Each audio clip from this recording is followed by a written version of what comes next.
Good afternoon, everyone. Welcome back to our session. After tea break, welcome back. Namaste to all our distinguished guests, presenters, and participants. I, Kusum Sai, welcome you once again into the ninth parallel session, which is the last session of the day. Our session is theme on nutrition and food security, a very crucial theme, a foundation that not only sustain life but shape the health. So to begin with, we have what to say. We just have one esteemed chair chairing us today, and without further delay, I would like to introduce our chair. Our chair is Mr. Lila Bigram Thapa, who is the Chief Nutrition Officer at the Nutrition Section, Family Welfare Division, Department of Health Services, Ministry of Health and Population. With over 3 decades of government services, he experts in policy formation. Welcome, sir. So thank you for being with us today and chairing this session. Without further delay, I now hand over the session to Chair. Over to you, Chair. Thank you. धन्यवाद कुसुमजी म यो सम्पूर्ण first of all I would like to welcome to you all and namaste all the respected presenter who are especially focused on the nutrition and food security in Nepal. Without further delay, I would like to start the sessions. So please, Kusumji, it's over to you.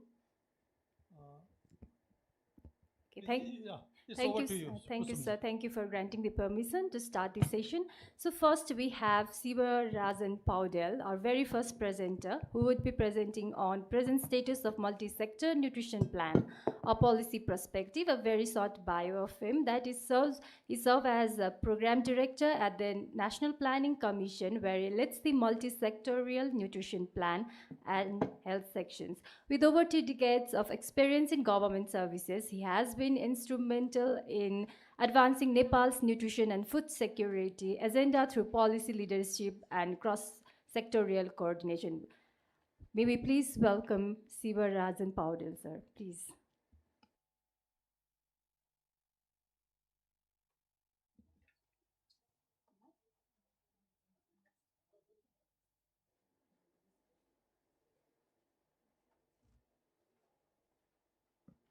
Thank you, Kusumji. Good afternoon, everyone. Respected Chair, esteemed participants.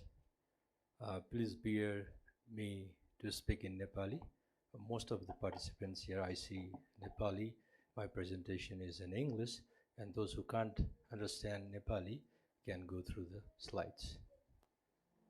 अब multi-sector nutrition प्लानको policy ल्यान्डस्केपको मलाई जिम्मेवारी दिनुभएको छ।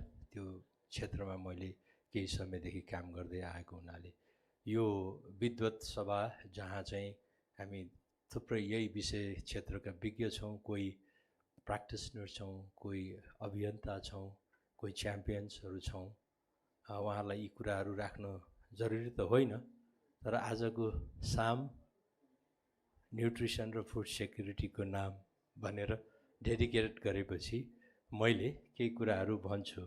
जस्तै यहाँ तल यो initial स्लाइडको तलपट्टि human capital development भनियो, मानव पुँजी विकास। मानव पुँजी भन्ने बित्तिकै एउटा स्वस्थ मान्छे मात्र नभएर ऊ उत्पादनशील पनि हुनु पर्यो। उसले चाहिँ नि क्यापिटल फर्मेसन पनि सँगसँगै गर्न सक्नु पर्यो। त्यसको लागि त्यो सर्वाङ्गीण भन्छ नि कम्प्रिहेन्सिभ ह्युमन डेभलपमेन्टको लागि पनि अनन्याश्रित छ न्युट्रिसन। न्युट्रिसन के को लागि छ? सोसियो इकोनोमिक डेभलपमेन्टको लागि छ। यो चाहिँ एउटा दुष्चक्र नभइकन सुचक्र छ। तर हामी कस्तोमा फसेका छौँ? अहिले दुष्चक्रमा फसेका छौँ। कति बालबालिका, आमाहरू र नागरिकहरूले अनाहकमा मृत्युवरण गर्नुपर्ने अवस्था समेत छ। पोषणकै कारणले, हैन, पोषण पर्याप्त नहुन सक्दाखेरि। त्यसले गर्दाखेरि पोषण भन्ने कुरो चाहिँ मलाई लाग्छ हाम्रो मानव सभ्यतासँग जोडिएको, चाहे त्यो हामी चाहिँ ढुङ्गे युगको हौँ, हन्टिङ ग्यादरिङको हौँ, या अहिलेको चाहिँ एआईको युगको हौँ, होइन, पोषण बिना सम्भव छैन। मैले यो भनेर अगाडि बढ्न चाहन्छु। यो चाहिँ मेरो प्रस्तुतिका केही रूपरेखाहरू हुन्। न्युट्रिसन सिचुएसनदेखि लिएर पोलिसी फ्रेमवर्क्सहरू, यसको ऱ्यासनल इन्स्टिट्युसनल एरेन्जमेन्ट र अहिले प्लान प्रोग्रामका विषयमा म राख्छु। केही यहाँहरूले थाहा पाएकै तथ्याङ्कहरू। न्युट्रिसनको ट्रेन्ड कस्तो छ त भन्दाखेरि हामीले केही हासिल नगरेको होइन। 2.5 दशकमा 2001 देखि 25 सम्म आइपुग्दाखेरि हाम्रो यो बेसिक चाहिँ न्युट्रिसन रिलेटेड इन्डिकेटर्सहरू, स्टन्टिङ, अन्डरवेट, वेस्टिङका कुराहरू हेर्ने हो भने हामी उल्लेख्य रूपमा उपलब्धि हासिल गरेका छौँ। तर भर्खरैको यो नेपाल मल्टिपल इन्डिकेटर क्लस्टर सर्वे 25ले अलिकति यो स्टन्टिङ अनि त्यसपछि अन्डरवेट चाहिँ थोरै माथि गएको हिजोको अचिभमेन्ट भन्दा। हुन त हामीसँग अहिले डेमोग्राफिक हेल्थ सर्वे हुन पर्ने हो, अब विविध कारणले गर्दाखेरि हुन सकेका छैन र स्वास्थ्य मन्त्रालय, हामी सम्बद्ध निकायहरू यसमा छलफल गरेर सकेसम्म त्यो गर्ने प्रयासमा पनि छौँ। र हाम्रो एसडिजीको टार्गेट हेर्ने हो भने अझ त्यसलाई कम गर्नुपर्ने छ। त्यस्तै गरी अब यो नियोन्याटल, हैन, इन्फान्ट मोर्टालिटी, अन्डर 5 मोर्टालिटीको कुराहरू हेर्ने हो भने पनि हामी केही हासिल गरेका छौँ। यसमा चाहिँ नै एनमिक्सको चाहिँ नै डेटाले चाहिँ हामीलाई, हैन, प्रगतितर्फ उन्मुख भएको देखाउँछ। यद्यपि हाम्रो दिगो विकासको लक्ष्य, एसडिजीको लक्ष्य अनुसार चाहिँ हामीले अझै गर्नुपर्ने पनि देखिन्छ। एनिमियाको स्थिति हेर्ने हो भने एकदमै अलार्मिङ छ, साह्रै नै दयनीय छ। सुदूरपश्चिम कर्णाली, त्यसपछि मधेस र चाहिँ लुम्बिनीको अवस्था हेरौँ, अन्डर 5 इयर्सको चिल्ड्रेनमा, त्यस्तै गरी रिप्रोडक्टिभ एजको वुमेनमा हेर्ने हो भने यता 43 छ, यता 34% छ। भयावह स्थिति। डब्लुएचओको स्ट्यान्डर्ड अनुसार पनि चाहिँ भेरी हाई चाहिँ यो स्टेटस हो। भनेपछि यस्तो किसिमको हामीले अचिभमेन्ट गर्दा गर्दै पनि हामीसँग अझै थुप्रै च्यालेन्जेसहरू छ भन्ने कुरो मैले यहाँ प्रस्तुत गर्न खोज्दैछु। एक्सक्लुसिभ ब्रेस्ट फिडिङ पैसै नपर्ने तर अमृत हो, हैन, भगवानले अथवा प्रकृतिले अथवा यो, हैन, जसले भने पनि यो यसरी दिएको चिज हो कि आमाले बाबु नानीहरूलाई चाहिँ नै दिन सकिने एउटा अमृतको कुरा हो। अब कुनै बेला हामी चाहिँ नै 2001मा 68% चाहिँ नै एक्सक्लुसिभ ब्रेस्ट फिडिङ हुन्थ्यो भने अहिले त्यो 56मा झरेको छ। अब बोटल फिडिङ चाहिँ नि बढ्दो छ र अहिले 22% को एभरेजमा बोटल फिडिङहरू देखिन्छ, हैन। एक्सक्लुसिभ ब्रेस्ट फिडिङ चाहिँ 56मा झरेको छ। अब यो प्रोभिन्स वाइज हेर्ने हो भने त झन् बागमती प्रोभिन्समा, त्यस्तै गरी चाहिँ हजुरको यो लुम्बिनी प्रोभिन्समा बढ्दो छ। यसले के पनि देखाउँछ भन्दाखेरि जसै हामी चाहिँ आधुनिकीकरण, मोडर्नाइजेसनको नाममा, सहरीकरण, अर्बनाइजेसन्सको ड्राइभमा, हैन, मार्केट लेड चाहिँ जुन हाम्रो फुड बिहेभियर र फुड प्र्याक्टिसेसको हिसाबले हाम्रो लाइफस्टाइल चेन्जेसले गर्दाखेरि हामी कता कता पोषणबाट अलमल्लिराखेका छौँ जस्तो पनि देखाउँछ। ओभरवेट र ओबेसिटी, पल्लो हलमा ओबेसिटी कङ्ग्रेस भइराखेको छ। यहाँ हामी ओबेसिटी हेर्दाखेरि हरेक एज ग्रुपमा, अन्डर 5मा, रिप्रोडक्टिभ एजमा, किशोर किशोरीको अवस्थामा हेर्दाखेरि सबैतिर चाहिँ नै यो ओबेसिटी पनि बढ्दो अवस्थामा छ। र 1%मा राख्नु भनेको डब्लुएचओको स्ट्यान्डर्डमा हामी 1% पुगिसक्यौँ। त्यो नाग्नेवाला छ हाम्रो फुड बिहेभियर र फुड ह्याबिट्सको। वाइ न्युट्रिसन म्याटर्स भन्दाखेरि हामी यो सबैले थाहा पाएकै विषय हो, हैन। 2 वर्षसम्ममा हाम्रो चाहिँ नि इन्टेलेक्चुअल जुन डेभलपमेन्ट हुनुपर्ने हो, 2 वर्षको नानीको उमेरसम्ममा 80% हाम्रो विकास भइसक्छ र 5 वर्षसम्ममा 90% विकास भइसक्छ। त्यसपछिका जुन जति पनि हामी जीवन बाँच्दछौँ त्यसलाई तिखार्ने मात्रै कुरा रहेछ भन्ने कुरो विज्ञानले भनेको कुरा हो। हजुर हामीले कल्पना गरेको विषय त होइन। तर अब त्यो 2 वर्षको उमेरसम्ममा हाम्रो उहाँहरूलाई चाहिँ नि खानपानको व्यवस्था, स्याहारको व्यवस्था, उहाँहरूको हेरचाहको व्यवस्था, खाद्य सुरक्षाको व्यवस्था हामी कतिको पुर्याउन सकेका छौँ त भन्ने विषय चाहिँ हाम्रो लागि एउटा च्यालेन्जको विषय हो। अब पोलिसी फ्रेमवर्क्स हेरौँ, पोलिसी फ्रेमवर्क्सको रूपमा हेर्दाखेरि पछिल्लो समयमा जुन सङ्घीयता आइसकेपछिको नेपालको संविधान हामीले अङ्गीकार गरिसकेपछि खाद्य सुरक्षा, खाद्य सम्प्रभुता, स्वास्थ्य सम्बन्धी हक, बालबालिकाको हक, महिलाको हक लगायत सबैका हकहरूको कुरा गर्दाखेरि कन्स्टिट्युसनल ग्यारेन्टी छ, right to food and food sovereignty, right to health, right of children, होइन, राइट अफ चाहिँ वुमेनको कुराहरू गर्ने हो भने त्यहाँ सबै कुराहरू कुनै पनि व्यक्ति होइन खाद्य अभावको कारणले गर्दाखेरि, मेरो समय सकिएको हो, कति मिनट हो? 10 मिनट, ओके। अब कसरी मैले सक्ने होला त? गाह्रो छ त। पोलिसी फ्रेमवर्क्सहरू यस्तो छन्। मैले कति मिनट ग्रेस पाउँछु चेयर? 2 मिनट? हजुर हजुर, ल 2 मिनट आयो होइन। यी विभिन्न किसिमका चाहिँ एसडिजी रोड म्यापदेखि लिएर क्लाइमेट चेन्ज पोलिसीमा पनि हामीले चाहिँ त्यो हेरेका छौँ भने यी constitutional health policies, multisector nutrition plan, यो इभन चाहिँ आमाको दुध प्रतिस्थापन बिक्री वितरण नियन्त्रण ऐन समेत छ। अब यसमा पनि हामीले संशोधन गर्नुपर्ने कुराहरू आएका छन् होइन। राष्ट्रिय स्वास्थ्य नीतिहरू छ। नीतिको पोलिसी नम्बर 13मा 4वटा स्ट्राटेजीले पनि बकाइदा यो चाहिँ मल्टिसेक्टरल न्युट्रिसनल चाहिँ इन्टरभेन्सन्सको चाहिँ फोकस दिन्छ भने फुड सेक्युरिटी, फुड डाइभर्सिफिकेसन्सका कुराहरू पनि यहाँ गरेका छन् होइन। मैले यसो 10 मिनटमा राख्नलाई पोषण रणनीति छ, हामीसँग कार्ययोजना छ। त्यस्तै गरी स्ट्राटेजिक कमिटमेन्ट हेर्दाखेरि हामीले न्युट्रिसन फर ग्रोथमा गएको वर्ष यो पेरिस कमिटमेन्टमा पनि हामीले विभिन्न विधामा चाहिँ यहाँ कमिटमेन्ट्सहरू पनि देखाएका छौँ। फुड सिस्टम्स यो चाहिँ नि हाम्रो चाहिँ यो युएन फुड सिस्टम समिट 2021 अन्तर्गत अहिले नेपाल सरकारले खाद्य प्रणाली रूपान्तरण सम्बन्धी रणनीतिक योजना कार्यान्वयनमा ल्याएको छ। त्यसमा चाहिँ फुड प्रोडक्सन, फुड कन्जम्सन होइन, फुड समग्र फुड चेनलाई कसरी चाहिँ सस्टेनेबल र चाहिँ होइन त्यो न्युट्रिसियस लगायत क्लाइमेट रेजिलियन्ट, डिजास्टर होइन अब त्यो रेजिलियन्ट बनाउने भन्ने कुराहरू राखिएको छ। हेल्थ सेक्टरमा विभिन्न किसिमका चाहिँ हामीले इन्टरभेन्सन्स गर्दै आएका छौँ। भाइटामिन ए सप्लिमेन्टेसनदेखि म्याटरल इन्फेन्ट यङ चाइल्ड न्युट्रिसनका कुराहरू होइन। अब ल्याक्टेसन म्यानेजमेन्टका चाहिँ अमृत कोषदेखि लिएर इकाइहरू विभिन्न अस्पतालमा खुलेका छन्।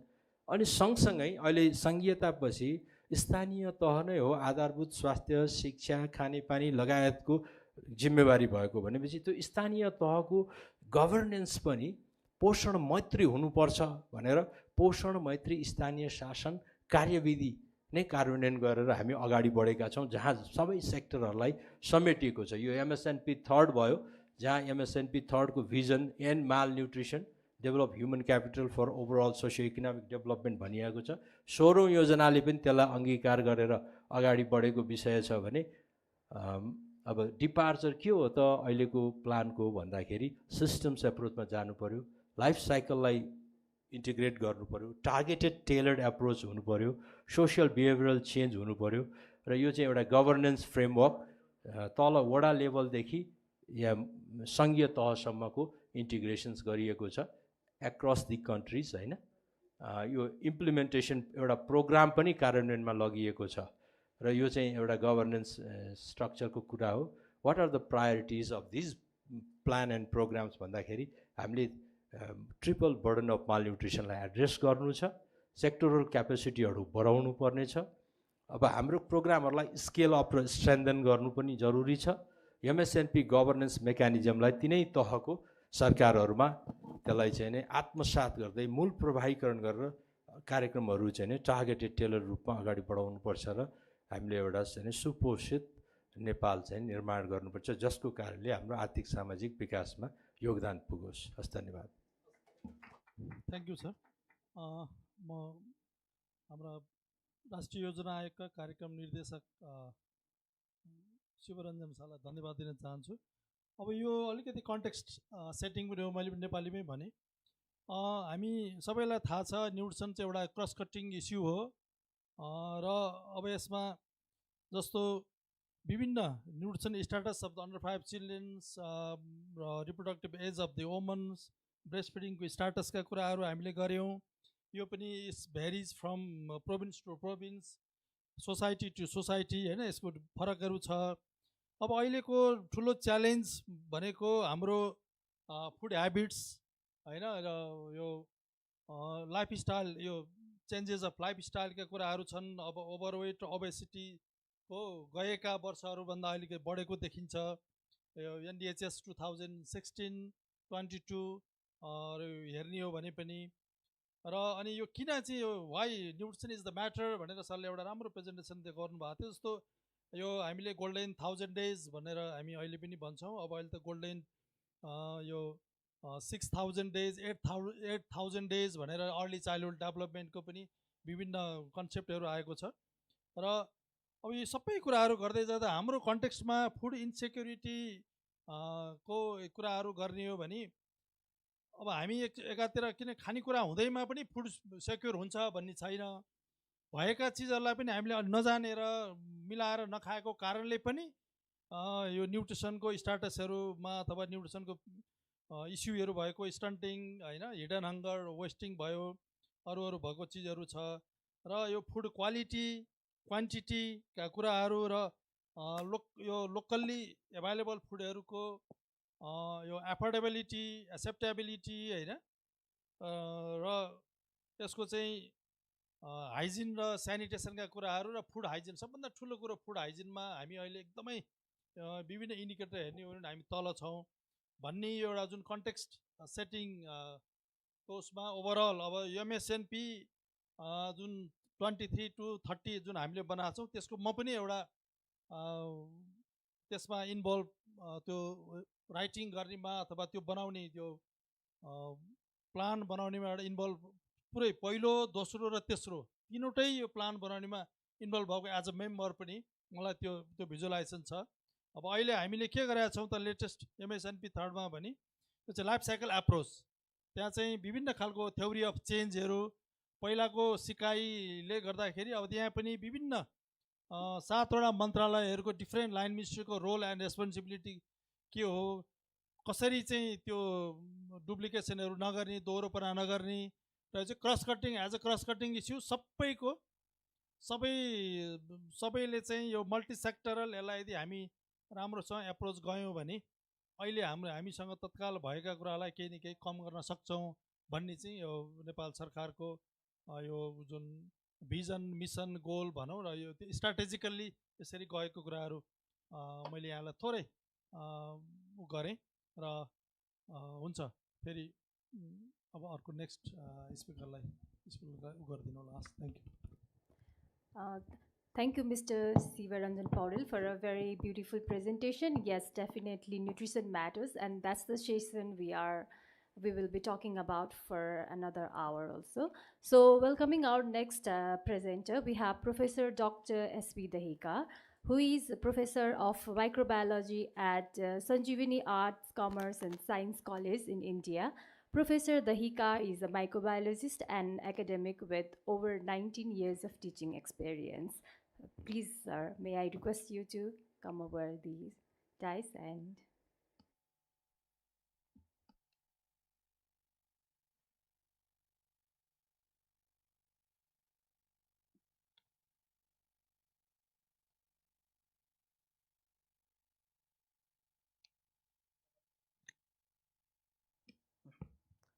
Namaste, thank you. Thank you, Chair. My today's topic is microbial biotransformations of plant-derived bioactive compounds, a probiotic strategy for functional foods and improve health. As you know, bioactive compounds, nothing but the phytochemicals present in a variety of medicinal plants. So the plants and their constituents have a key position in the progression of model studies. They have a very good biological properties as well as the because of their active substance. So bioactives nothing but the phytochemicals from the medicinal plants as well. This is the what types of bioactive compounds. Just I will give a focus on. It contains the flavonoids, fiber, vitamins, some non-flavonoids also, then organic acid, sugars, carotenoids, and that can be used for the variety so many purpose because of that biological properties like this.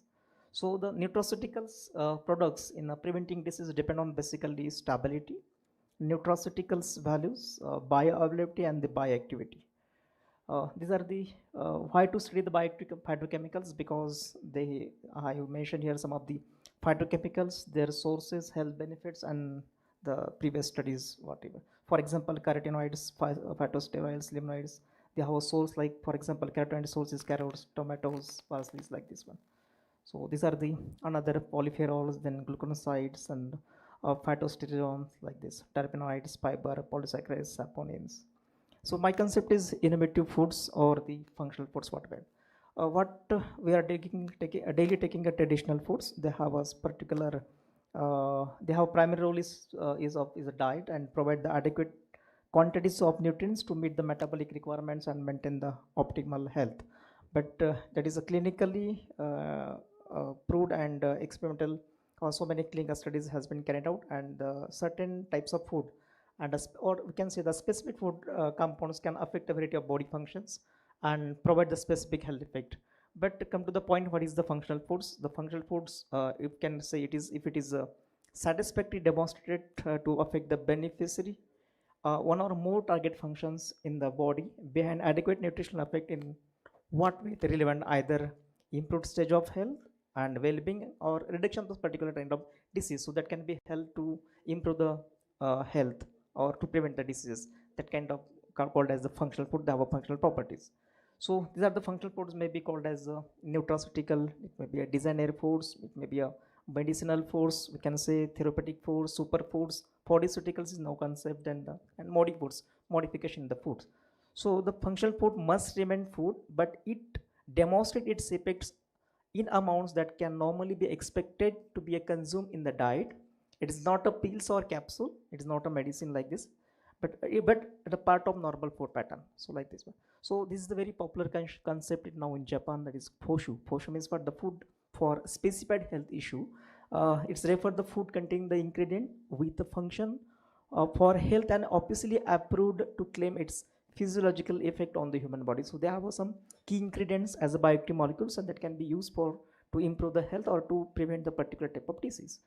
So these are the another concept of foshu and difference between the foshu and the general food. If you say the general food cannot be displayed, it cannot be claimed, but suppose the food with the health claim, we can mention on that container, so can be displayed on that container or whatever. And another is the pharmaceutical product and quasi pharmaceutical product like this one. So these are some approved foshu product in Japan. Food to be modify gastrointestinal condition. The active ingredients like oligosaccharides, lactose, bifidobacteria, like cats bacteria, dietary fibers like this one. So these are the list of the specified health uses and their active ingredients I mentioned in another table. These are the some foshu products I would like to show you here. It is very popular in Japan. There are about more than 600 product is now using the peoples of Japan, approved by their government, and these are the some labeled and their effects are mentioned here. In the different food products have a specific health uses and approved by the Japan government.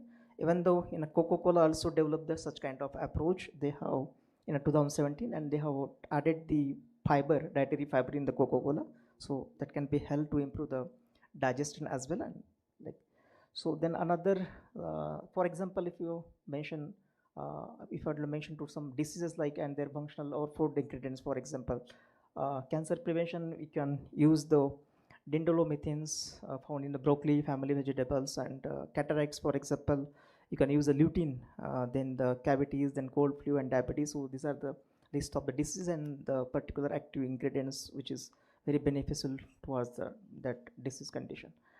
Then come to the point, what is probiotics? Yeah, probiotics, definitely it is usually we think of bacteria, but some of that cause the disease, but not like that.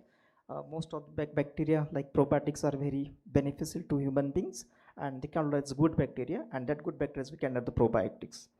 So these are the benefits of the probiotics. If you see, they have immunity booster, food allergy protection, digestive health, and so many health benefits of the probiotics. These are the some probiotic strains already used by throughout the world in a different forms, maybe food like Lactobacillus species, Lactobacillus acidophilus plantarum, Subcassia brevis like this. Then other species like Streptococcus.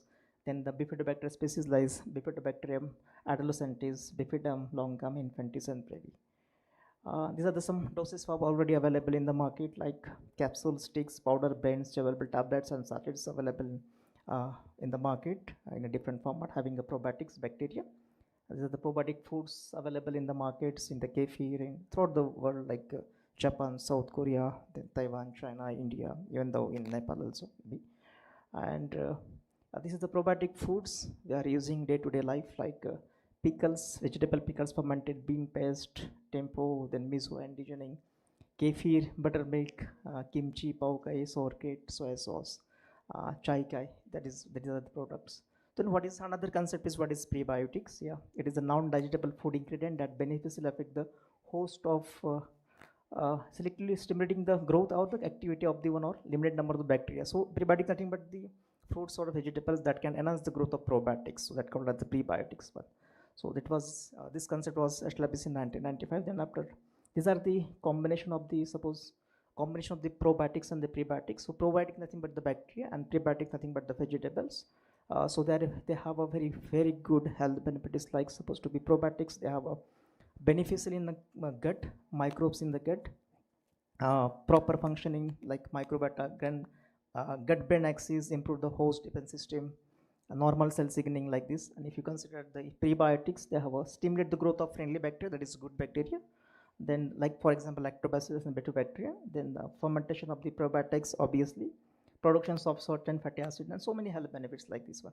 So these are the for understanding I have separated the probiotics and the prebiotics. What is with by prebiotics? Simply the plant-based fiber come from your diet, maybe a banana, lasun, and like this. And probiotic nothing but the live bacteria. They are present in our gut microbiota. So this is one.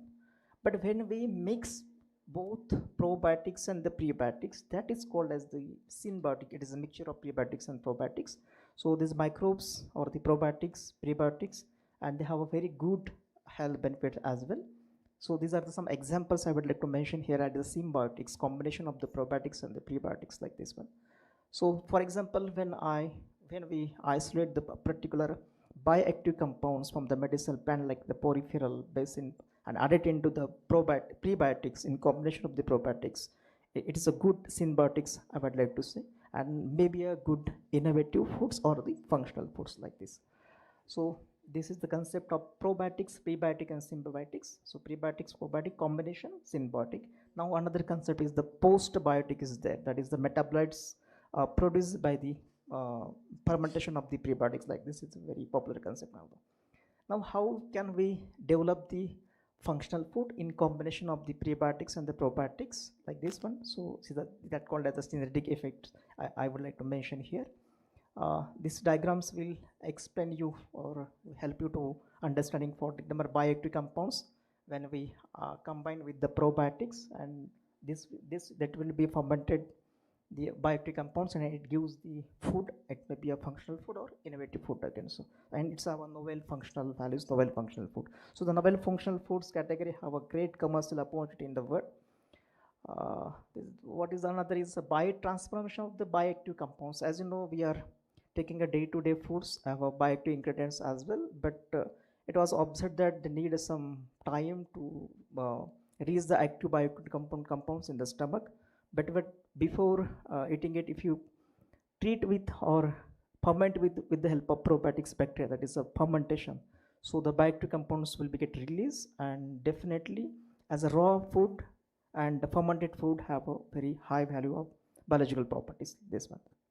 So for example, probiotic fermentation also enhance the level of phytochemicals such as phenolic compounds, lycopenes, and total carotenoids. Like they have as well as the antioxidant activity fruit juices in combination of the probiotics. Then another probiotic fermented juice is already developed. Then the lactobacillus pacifica, like this one. So this is another pictures. There are some chemicals what is present in the food one. This is one another. This is a very good diagram. See, I have to mention here fruits, fermentation of the fruits, general food, with the help of lactic acid bacteria and bacillus or yeast and fungi. So microbes produce the bioactive peptides or bioactive compounds, if you say, and they have a very good properties like antioxidant properties, then AC inhibition, BP lowering, anti-hypersensitive, antibacterial, anti-diabetic, anti-cancer also. So these are some fermented food I have mentioned here. Then what is the functional food in a biomedicine is very, very important. So probiotic biotransformation GABA, Physidium GABA for development of the innovative food. So we just in our laboratory we develop this kind of innovative food. We have taken a GABA and we sterilize it, and we have added some probiotics bacteria. Probiotics bacteria ferment the GABA fruits by producing some enzymes, and after fermentation that we can call as a biotransformation of the material, then the release of some bioactive compounds. Then we have tested it for the so many biological properties, and we can use this for the fodder and foods and drugs and so many one. So this is the fermentation with the Lactobacillus plantarum we did in our laboratory, and again another bacteria is Lactobacillus fermentin. After fermentation we have tested it for the phytochemical and some antimicrobial, antioxidant, anti-cancer properties. These are some extract of the GABA, and these are the tests in our laboratory we carried out. Then we have observed that most of the extract have a very good phytochemical are present, and we have also analysis for quantification. These are the results of our different ethylene extract and their phytochemical analysis. Then we have analyzed this data, this extract by the HPLC and LCMS for the further phytochemical analysis. Then this is a confirmation of some phytochemicals in the GABA extract after biotransformation, after fermentation, I would like to say. So these are some bioconversion. Then this is molecules. Then this is the antibacterial activity we tested. Then antioxidant activity we tested. Anti-diabetic activity we tested. Then these are the phytochemical analysis by LCMS we have carried out. And these are some phytochemicals, chemicals analyzed by like scorantin, camphophylline, maurine, gallic acid, like this one.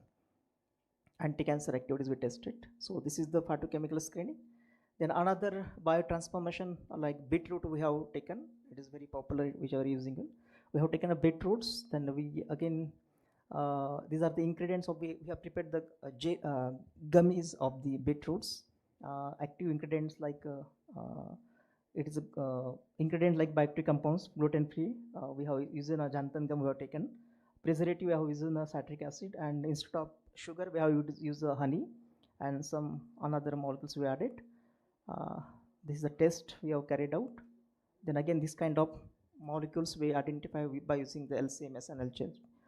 Then these are some molecules by again characterization, and this is the gummies, and we tested it for some sensory evaluation test, how it test and other biological property as well. Then beetroots contain the variety of phytochemicals as a raw material, but after fermentation their properties get enhanced, we observed, and some release of molecules is better than the previous one, that is raw beetroot. So that is the one another conclusion. So as a Indian systematic is very popular throughout the world, and these are the various preparations is there, asava, arista is there. So I am working on that line. These are my previous publications in a research publication. I work on some preparations, then some arista also, bhasma also. They are the herbal decoctions we tested. Some triphala churna we tested. This is arista, and as you know, arista is a liquid preparation decoction material widely used in Ayurveda. So, but the challenge is what I would like to add this probiotics bacteria in the fermented arista and asava also, because arista asava is very good and have a biological property. But if we add the probiotics, or if we ferment it with the help of probiotics, definitely their biological properties will be get enhanced or increase. So, what challenge is what the molecular mechanism and their interaction with the intestinal microorganism remain poorly understood. Not we need to study. So, we all scientists have to work on that line also. So in vitro and in vivo studies needed. Then the future directions is developing the plant-based probiotics carrier is essential, promoting the healthier alternative to dairy-based substance, because we observe that so many dairy-based product is available having like probiotics or lactic acid bacteria, but we have to develop the non-dairy based probiotics product like this. That is what's the concept. So that is direction. So conclusion, the substance represents the potential carriers for probiotics, prebiotics and bioactive compounds, being a biotechnological alternative in the developing bioprocess in the current nutritional and pharmaceutical areas for the optimal health. So the future research, I already talked with you, we need to do a in vitro and in vivo study, additions of the probiotic to study their shelf life, and so many tests is needed. So this is my team. I have collaborations with the Professor Alinasis from Russia, Dr. Sarita. She is from head of department and my research student. And this is about, if you have any questions, you may please ask. Thank you so much. Thank you for listening to me. Thank you.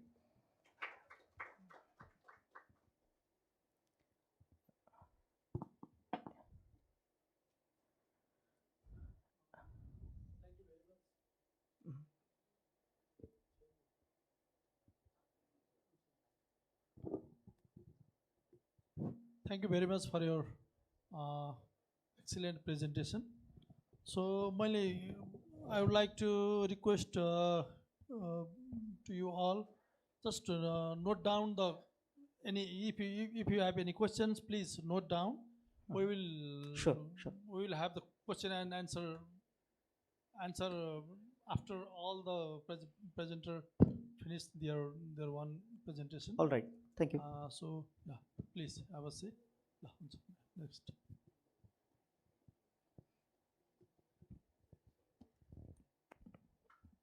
Thank you, Professor. Now, moving on to next, we have Ms. Anu Maharjan. So, she is a research assistant at the Nexus Institute of Research and Innovation, which is in Lalitpur, Nepal. And she holds master's degree in microbiology. So, maybe please welcome Ms. Anu Maharjan.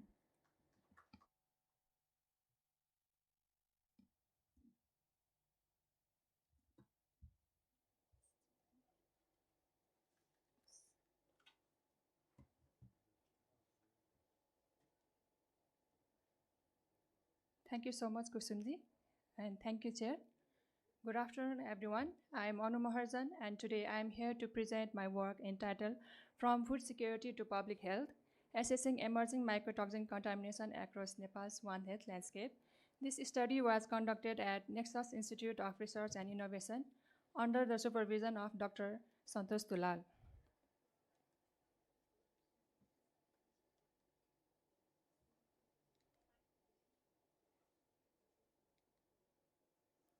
I will briefly walk you through background, objective, methods, and findings, and finally conclude with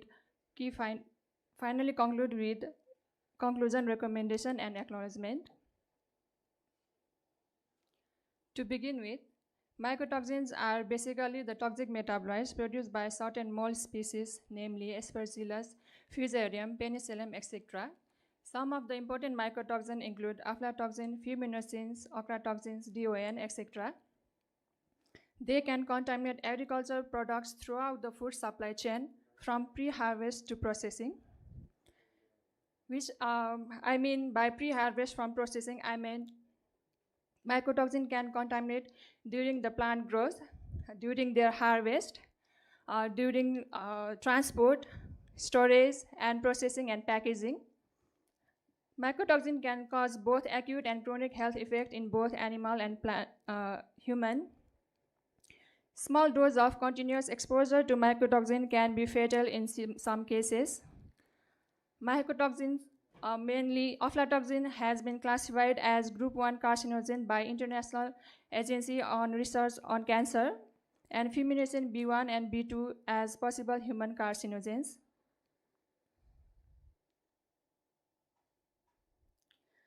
Hence, the main objective of our study was to map existing evidence on mycotoxin contamination in Nepal from One Health perspective, to identify emerging threats, and to highlight gaps in research, surveillance, and policy.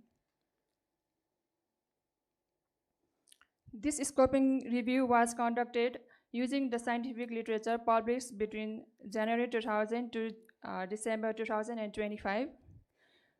We searched databases like PubMed, Google Scholar, and Web of Science. Initially, 2,469 studies were identified, and after applying exclusion and inclusion criteria, we included 19 studies. We selected those studies which were done on Nepal and which have quantitative value on mycotoxins. Finally, the findings were organized and key points were synthesized.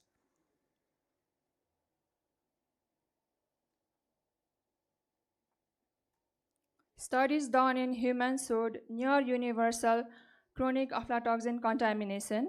About 85% of children had detectable level of aflatoxin biomarker in their serum, which was 100% for ochratoxin A and urinal fuminosin B1. Similarly, there was 87% of DON biomarkers. Aflatoxin was found significantly associated with most anthropometric factors in case of children like low weight and stunting. Aflatoxin lysine adult concentration in case of children is found to be increased with age. About 94% of breastfeeding mother had detectable level of aflatoxin M1 in their breast milk samples and detectable level of aflatoxin B1 lysine in their serum sample. Aflatoxin B1 lysine adult concentration in serum sample of pregnant women have been significantly associated with small for gestational age of children. On the other hand, we observed multiple contamination was present in multiple food items like milk, maize, rice and rice product, milk and milk product, animal food and feed. This shows contamination exists throughout the food supply chain from farm to plate. If we talk about a study done by Kafle et al. 2012, about 43% of the total sample had detectable level of aflatoxin M1 in milk sample, and 50% of those sample had aflatoxin level above permissible limit set by European Commission. Likewise, Desjardins et al. Had detectable level of fuminosin, DON, and trichothecins, which are also above the permissible limits. Mycotoxicosis is among top 10 poultry diseases in Nepal with about 13% prevalence. And the cases were more common during monsoon and pre-monsoon season because it favors the growth of fungus and hence the production of mycotoxins. This also highlights the economic and food security impacts in Nepal.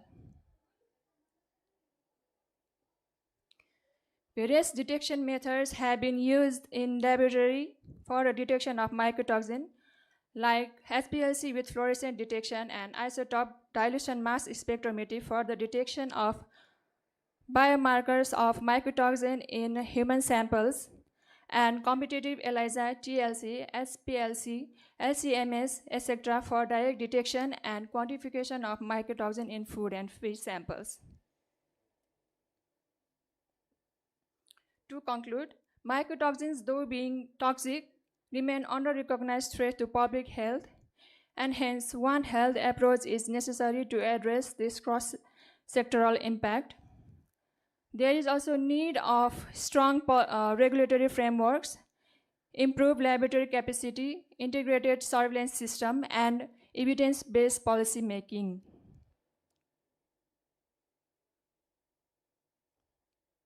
Based on our finding, we recommend there is an urgent need to establish and enforce clear national and international regulatory limit other than aflatoxins. DFTQC in Nepal is primarily responsible for the monitoring of mycotoxin in Nepal and has set permissible limit for maize and dairy, but there is no permissible limit for other mycotoxins. Therefore, it is equally important to monitor, and other food items besides maize and dairy dairy specimens should be done. We rely on food products which are quickly prepared, or we have been dependent on important food items. So monitoring and assessment of their quality is also important. We also recommend to educate farmers on good agricultural practice to reduce mycotoxin at the point of exposure. And along with that, we also recommend to transition to multi-toxin screening and detection method, incorporate nutrition-sensitive strategies, and last but not the least, to prioritize mycotoxins as one of the public health concern in national policy. I would like to thank Nexus Institute of Research and Innovation for this opportunity. Thank you all for your patience.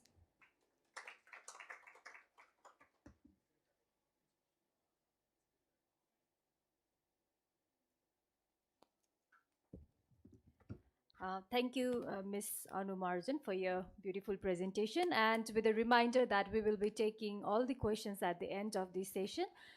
So without further delay, we now like to move on to another presenter. And our next presenter is Ms. Pravina Makai. I hope I said it correctly. If not, my apology. And to introduce her, she is currently working as a monitoring and evaluation officer at Helen Keller International, leveraging a strong academic background in sustainable development and public health. Please let me welcome Ms. Pravina.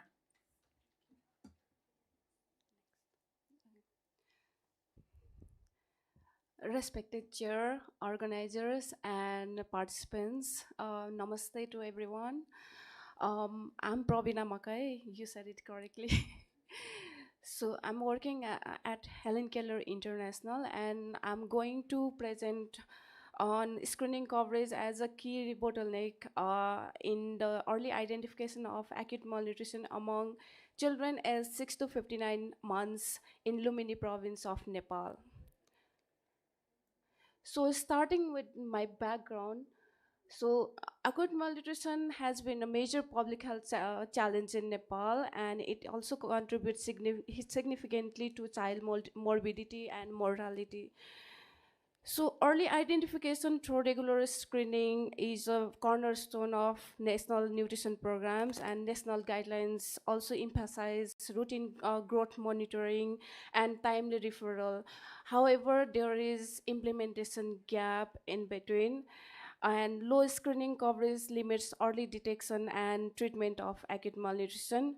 So evidence suggests that community engagement and health system readiness are critical for improving screening performance. So regarding integrated management of acute malnutrition, continuum of care includes screening, referral, treatment, follow-up, and discharge stages. While these stages are very important to tackle against acute malnutrition, my presentation today will focus only in screening. I only acknowledge these stages. Screening is entry point for these tackling with acute malnutrition. So talking about study methodology, my study objective was to access screening coverage for acute malnutrition among children aged 6 to 59 months in Lumini province and identify key socio-demographic, community, and health system factors influencing it. I used baseline survey data of Transforming Lives Through Nutrition project. It was cross-sectional study, and data was collected from household with 0 to 59 months children, and it was collected by third-party consulting organization CRES. So we use two-stage cluster sampling method, which includes 80 wards and 20 municipalities in 4 districts: Dang, Kapilvastu, Nawalparasi West, and Rupandehi. We reached to 1,600 murders, and besides that, we also interviewed in 160 health facilities and among 160 FCSBs.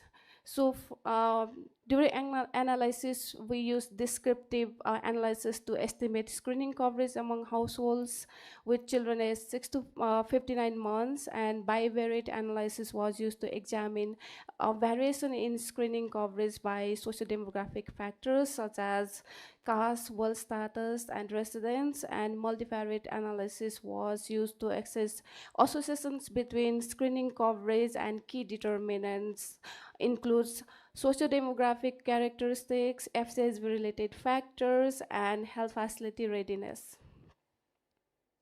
and ethical approval was obtained from Nepal Health Research Council for this study. So I will talk about basic characteristics of the study population. So even though we interviewed 1,600 mothers of children, 0 to 59 months, for this analysis only we used 1,337 samples of children aged 6 to 59 months. And among them, 59% were from disadvantaged groups, 16% were from poorer households, and 45% were from rural areas. And regarding the health facility, 74% have availability of basic equipment such as height board, length board, weighing scale, and mock tapes. And 45% were health facility were had stock out of basic supplies such as MNP, RUTF, and Supercereal Plus. Regarding the FCSB, 80% FCSBs interviewed were involved in screening process. So we found that over 1/3 of the children are not being screened for acute malnutrition. So only 62% children were screened and 38% were completely missed out of the screening process. And what's interesting is those who were screened were from vulnerable groups, such as regarding caste and ethnicity. We found that higher screening was done among disadvantaged groups, and there was greater coverage observed in poorer households compared to wealthier households, and rural areas showed higher screening coverage than the urban areas. And interestingly, higher screening was done in the among the children of the households whose household decision makers were women. So regarding FCSB engagement, we found that FCSB involvement in community activities was positively associated with screening, but there was no positive association with FCSB training and FCSB supervision. So we found that health system readiness is a major driver of screening coverage. We can see that the health facilities where there is availability of essential supplies had higher screening coverage compared to those out of stocks. And similarly, availability of screening equipment is also positively associated with improved screening. So talking about conclusion and key message from these findings, screening coverage remains suboptimal, leaving a significant proportion of children with acute malnutrition undetected and untreated. And health system readiness, particularly the availability of supplies and equipment and active FCSB community engagement, are key determinants of higher screening coverage. And reaching vulnerable populations such as poor, disadvantaged, caste, and rural is very important for the higher screening coverage. And integrated efforts are very crucial, combining strong health system support with community-based approaches to ensure timely identification and referral of malnutrition children. So that's it. Thank you.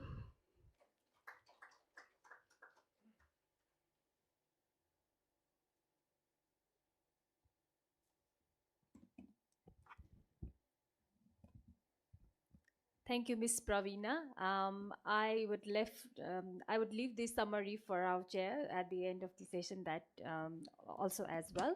So let's move on to another presentation, and let me welcome Mr. Dirgayu Keshi, who is an aspiring public health and nutrition researcher, dietitian, and food scientist. Please welcome, sir.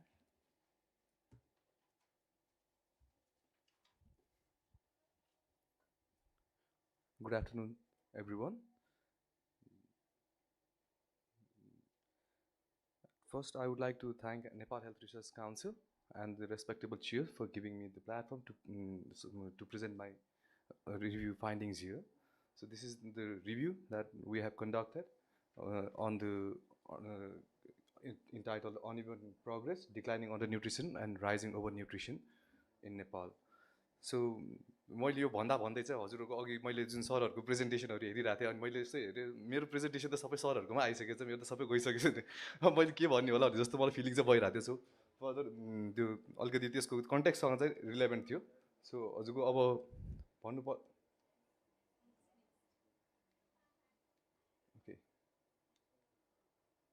So malnutrition is considered a public health challenge globally, affecting growth, development, and productivity.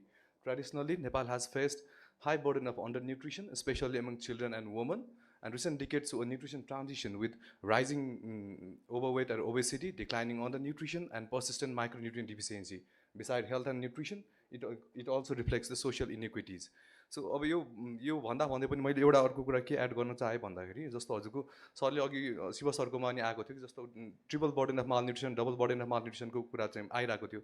सो अब यसको चाहिँ हामीले चाहिँ मेरो यसमा यो हाम्रो रिभ्यूले चाहिँ गर्नु खोजेको के हो भन्दाखेरि चाहिँ डबल बर्डन अफ मालन्युट्रिसन र ट्रिपल बर्डन अफ मालन्युट्रिसनको चाहिँ इनिसियल 2011 को एनडिएचएस डेटाबाट 2026सम्मको 22सम्मको तीनटा डेटा पोइन्टलाई लिएर चाहिँ हामीले यसको इन्डिकेटर्सहरूको चाहिँ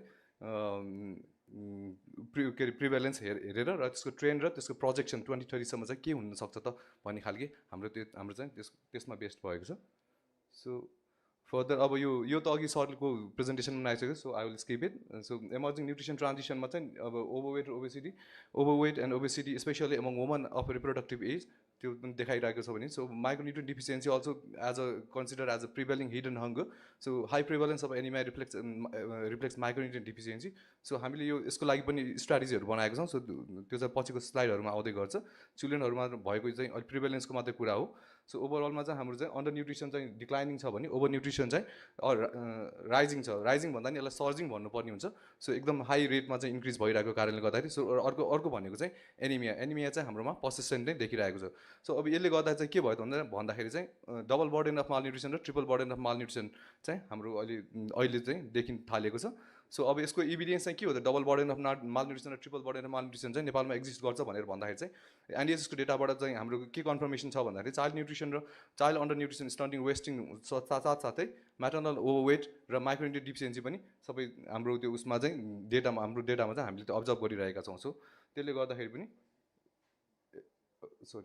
सो it reflects a complex overlapping burden. यो चाहिँ ओभरल्यापिङ बर्डनलाई रिफ्लेक्ट गर्छ rather than the isolated single nutrition under न्युट्रिसनलाई मात्रै रिप्रेजेन्ट गर्नुभन्दा पनि यसले ओभरल्यापिङ बर्डनलाई चाहिँ रिप्रेजेन्ट गर्छ भन्ने कुरा हो। सो अब यसपछि हजुरको डबल बर्डन अफ मालन्युट्रिसन र ट्रिपल बर्डन अफ मालन्युट्रिसन छ। So double burden of malnutrition the coexistence of under nutrition stunting wasting and along with the overweight र ओबेसिटी हो भने ट्रिपल बर्डन अफ मालन्युट्रिसनमा चाहिँ अन्डर न्युट्रिसन, ओभर न्युट्रिसन र हजुरको micronutrient deficiency. सो अब यसको यो रिभ्यू किन गर्नु पऱ्यो त भन्दा यसको rationale for this review are Nepal shows mixed and uneven nutritional improvement and understand the coexistence and transition over the time. So inform integrated nutrition policy and interventions, support Nepal's progress toward SDG 2. So यसको aim चाहिँ हाम्रो चाहिँ trend of under nutrition, over nutrition र micronutrient डिफिसियन्सीको trend हेर्ने र this magnitude र pattern of double and triple burden of malnutrition in Nepal र to provide evidence to design integrated nutrition policies. So for methodology, study design, secondary data analysis and narrative review of nationally representative data set focused on the trend analysis of 2011 to 2022 and projection of malnutrition indicators. So data source चाहिँ हाम्रो चाहिँ Nepal demographic health survey 2011, 16 र 22 तीनटा data set तीनटा जुन त्यो उ छ एनडिएचएसको data छ त्यसलाई हामीले एक्स्ट्रा गरेको हो भने। सो स्टडी पपुलेसन चाहिँ हाम्रो children under 5 years 0 to 59 months, woman of reproductive age and household चाहिँ फर डिबिएम र टिबिएमको लागि चाहिँ डबल बर्डन अफ मालन्युट्रिसन र ट्रिपल बर्डन अफ मालन्युट्रिसनको लागि चाहिँ हामीले हाउसहोल्डलाई पनि इन्क्लुड गरेका छौँ। सो अब यो त की इन्डिकेटर्सहरू भयो। सो हाम्रो यो रिभ्यूको लागि चाहिँ हामीले की इन्डिकेटर्स के युज गर्दैनौँ। अन्डर न्युट्रिसनको लागि चाहिँ हामीले stunting, height for age less than 2 standard deviation भएकोलाई चाहिँ हामीले इन्क्लुड गरेको छ भने वेस्टिङ पनि वेट फर हाइट चाहिँ हाम्रो लेस देन 2 स्ट्यान्डर्ड डेभिएसन र यो स्ट्यान्डर्ड डब्ल्युएचओ डेफिनेसन अनुसार नै हामीले इन्क्लुड गरेका छौँ भने ओभर न्युट्रिसनमा चाहिँ ओभरवेट र ओबेसिटीलाई हामीले एउटै क्याटेगोरीमा इन्क्लुड गरेर सो यसलाई चाहिँ हाम्रो BMI greater than or equals to 25 kg/m² भयो भने हामीले यसमा चाहिँ हामीले इन्क्लुड गरेका गरेको हुन्छ माइक्रोन्युट्रिएन्ट डिफिसियन्सीमा चिल्ड्रेनमा चाहिँ 11 हेमोग्लोबिन लेभल 11 भन्दा उ भयो कम भयो भने र वुमनमा प्रेग्नेन्ट वुमनमा चाहिँ 12 ग्राम पर डेसिलिटर भयो भने मात्रै अनि हामीले यस स्टेटमा इन्क्लुड गरेका छौँ सो अब यसको क्वालिटी एस्युरेन्सको लागि चाहिँ हामीले डेटा चाहिँ हामीले एनडिएचएसको डेटाबाट एक्सट्र्याक्ट गरेको हो भने सो यसलाई त्यसपछि क्लिन गरेर हामीले इन्डिकेटरहरूलाई क्रस गरेका छौँ र डिस्क्रिप्टिभ स्ट्याटिस्टिक्समा प्रिभलेन्स मिन र स्ट्यान्डर्ड डेभिएसन चाहिँ हामीले जहाँ चाहिने हो त्यो मात्रै इन्क्लुड गरेका छौँ भने भेरिएबल लजिस्टिक रिग्रेसन फर आइडेन्टिफाइङ आउटकम डेटर्मिनेन्ट्सहरू सो अब त्यसपछि हाम्रो भनेको ट्रेन्ड एनालाइसिस चाहिँ हामीले हामी ट्रेन्ड एनालाइसिस हेर्नलाई चाहिँ compare prevalence direction and magnitude of the indicators across the 3 time points भनेर हामीले इन्क्लुड गरेका छौँ सो भिजुअल टुल चाहिँ हामीले लाइन ग्राफ मात्रै अहिले देखाउन खोजेको छौँ सो अब हाम्रो प्रोजेक्सन टेक्निक चाहिँ के हो त भन्दाखेरि linear trend extrapolation based on NDHS data points भनेर हुन्छ सो जुन मैले अघि पनि भने जुन एनडिएचएसको डेटा पोइन्टहरू छ 2011, 16 र 22 हो त्यो डेटा पोइन्टहरूमा चाहिँ हामीले लिनियर एक्स्ट्रापोलेसन गरेर चाहिँ हामीले लिनियर ट्रेन्ड क्रिएट गरेका हौँ भने हामीले फ्युचर भ्यालु जुन प्रोजेक्सनको लागि युज गरेको चाहिँ current value plus rate of change time भनेर चाहिँ हामीले इन्क्लुड गरेका छौँ अजम्सनमा चाहिँ हाम्रो ट्रेन्ड अब हाम्रो चाहिँ यो अब यो प्रोजेक्सन भएको कारणले गर्दा यसमा अजम्सन चाहिँ बेसिकली अजम्सन नै हुन्छ प्रोजेक्सन गर्दाखेरि चाहिँ सो अब हामीले एजम्सन चाहिँ trend remain constant over the time भनेर जुन अहिलेसम्मको जुन चेन्ज भइरहेको ट्रेन्ड छ त्यो चाहिँ अब ओभर द टाइम पनि कन्स्टेन्ट हुन्छ भन्ने हाम्रो एउटा अजम्सन हो भने नो मेजर पोलिसी अर इन्भाइरोमेन्टल डिस्ट्रप्सन त्यसले गर्दा त्यो पनि हाम्रो अर्को नेक्स्ट अजम्सन हो सो अब हामीले assessment of double burden of malnutrition triple burden of malnutrition and its limitation भनेर चाहिँ कन्स्ट्रक्टेड कम्पोजिट इन्डिकेटर्स अब हामीले कम्पोजिट इन्डिकेटर इन्डिभिजुअल लेभलमा चाहिँ चाइल्ड र मदर पेयरलाई लिएर कम्पोजिट इन्डिकेटर डेभलप गऱ्यौँ भने हाउस होल्ड लेभलको लागि चाहिँ यो चाहिँ ट्रिपल बर्डन अफ मालन्युट्रिसनको लागि मात्रै हामीले चाहिँ यो उ गऱ्यौँ सो आइडेन्टिफाइड भने हाम्रो चाहिँ अब यसबाट चाहिँ हामीले चाहिँ कोएक्जिस्टिङ प्याटर्न र population group at higher risk भनेर चाहिँ हामीले आइडेन्टिफाई गरेका छौँ सो लिमिटेसन्स भनेको चाहिँ हाम्रो क्रस सेक्सनल नेचर यसको यो रिभ्यूको लिमिटेसन्स भनेको चाहिँ हाम्रो क्रस सेक्सनल नेचर भएको कारणले गर्दा यसले क्याजुअलिटीलाई चाहिँ अलिकति लिमिट गर्छ भने projection based on limited time point 3 survey अब हाम्रो एनडिएचएसको डेटा नै अहिलेसम्मको हामीले 3टा सर्वेको मात्र युज गरेको भएको कारणले गर्दाखेरि सो यसले पनि हाम्रो चाहिँ अलिकति यसलाई नै हामीले एउटा लिमिटेसनको रूपमा लिएका छौँ सो यो चाहिँ अब हाम्रो डेस्क्रिप्टिभ डेटाको ओभरअल ऊ हो सो यसमा चाहिँ अब लगभग सरहरूले डेटाहरू त अब त्यो 2022सम्मको डेटा त सर्भरहरूले भनिसक्नु भएको छ सो अब त्यसमा चाहिँ पनि हाम्रो यो इन्टिग्रेटेड एस्पेक्टबाट चाहिँ हामीले राखेको छौँ 2011 र अब हजुरको एभ्री उसमा चाहिँ हेर्न सक्नुहुन्छ हजुरले स्टन्टिङमा चाहिँ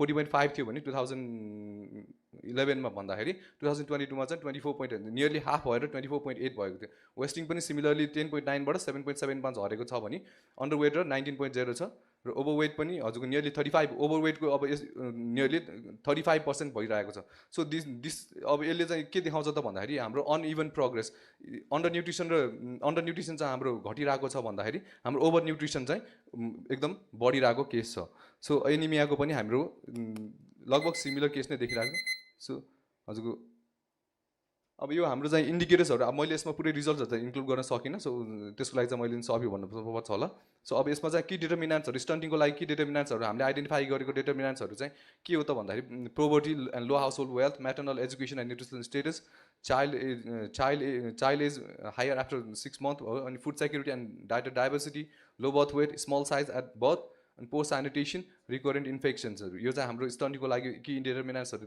हामीले भेट्यौँ भन्दाखेरि वेस्टिङ चाहिँ अक्युट फुड इन्सेक्युरिटी र seasonal hunger childhood illness diarrhoea अनि inadequate breast feeding practices poor access to health services अनि इमर्जेन्सिजहरू पनि हाम्रो लागि हो अन्डरवेटको लागि पनि हजुरको combination of stunting plus wasting ड्राइभर्सहरू poor maternal nutrition household food insecurity low diversity frequent infection and overweight चाहिँ अर्बन र वेल्थ ड्रिभन भयो भने ओभरवेट चाहिँ हाम्रो केले गर्दाखेरि ऊ भइरहेको छ भन्दाखेरि अर्बन र वेल्थ ड्रिभन भयो डाइटरी सिफ्ट चेन्जिङ लाइफस्टाइल र अब अस्ति एउटा रिसेन्ट 2022कै एनडिएचएस डेटामा पनि के देख्यो भन्दाखेरि 24% प्यारेन्ट्स र त्यो जुन जसले चाहिँ हाउस होल्ड सर्वे गर्न जाँदाखेरि 24% पपुलेसनले चाहिँ के हो भन्दाखेरि पहिला त्यो उहाँहरूले चाहिँ विदिन 24 आवरमा चाहिँ हजुर उहाँहरूले चाहिँ त्यो फास्ट फुड कन्ज्युम गरेको प्रोसेस फुड कन्ज्युम गरेको त्यस्तो रिपोर्ट थियो सो त्योलाई पनि हामीले चाहिँ यसमा त्यो चेन्जिङ डाइटरी सिफ्टमा चाहिँ हाम्रो त्यसलाई पनि इन्क्लुड हुन्छ सो हजुरको अब एनिमियामा चाहिँ आइरन डिफिसियन्सी एनिमिया प्यारासाइटिक इन्फेक्सन्सहरू पोर म्याटर्नल न्युट्रिसन अनि low compliance with the supplementation र inadequate dietary diversity low compliance with the सप्लिमेन्टेसनमा चाहिँ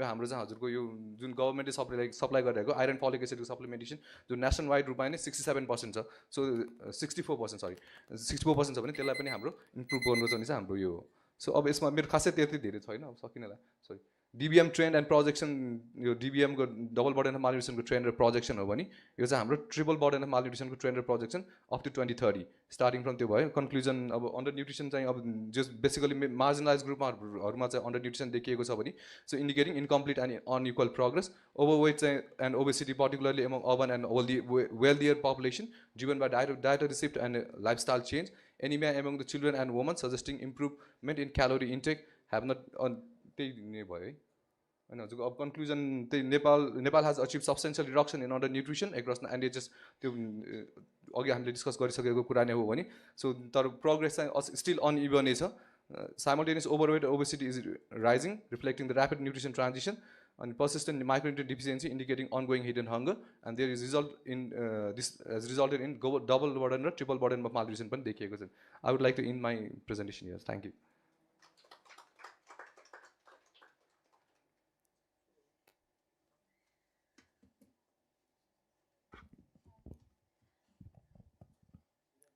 Thank you, Mr. Dirgayu Casey. Definitely, critical review is as essential as research itself. Having said that, we will proceed to another presentation now. So our coming up presenter is a very well-known persona, and she's none other than Miss Leela Khanal. And with over 30 years of experience with Save the Children, UNICEF, and the USAID, she has been contributing to the development of key tools like birth preparedness and complications readiness tools. She also led the NAVI, which is court care program, improving newborn court care. So maybe please welcome Ms. Leela Khanal for her presentation.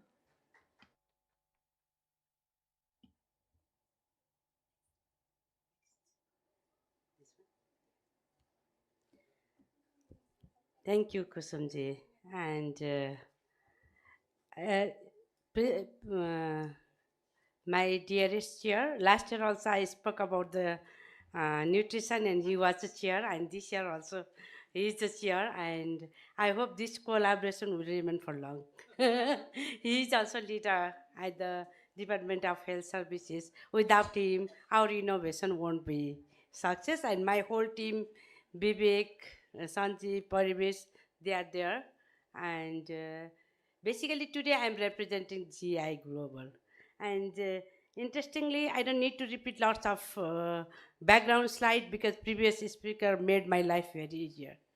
And so with the final statement made by previous, anemia is still persistent challenge and is kind of remaining for long, especially for underserved community, poor, marginalized. So we just wanted to do something different. Innovations. I always believe in innovations from Nabi Malam, major posters, and this one is Karai. When you see my heading itself, it's very interesting. It's Karai, and basically, I don't need to talk more here. And basically, why anemia matters is made already clear.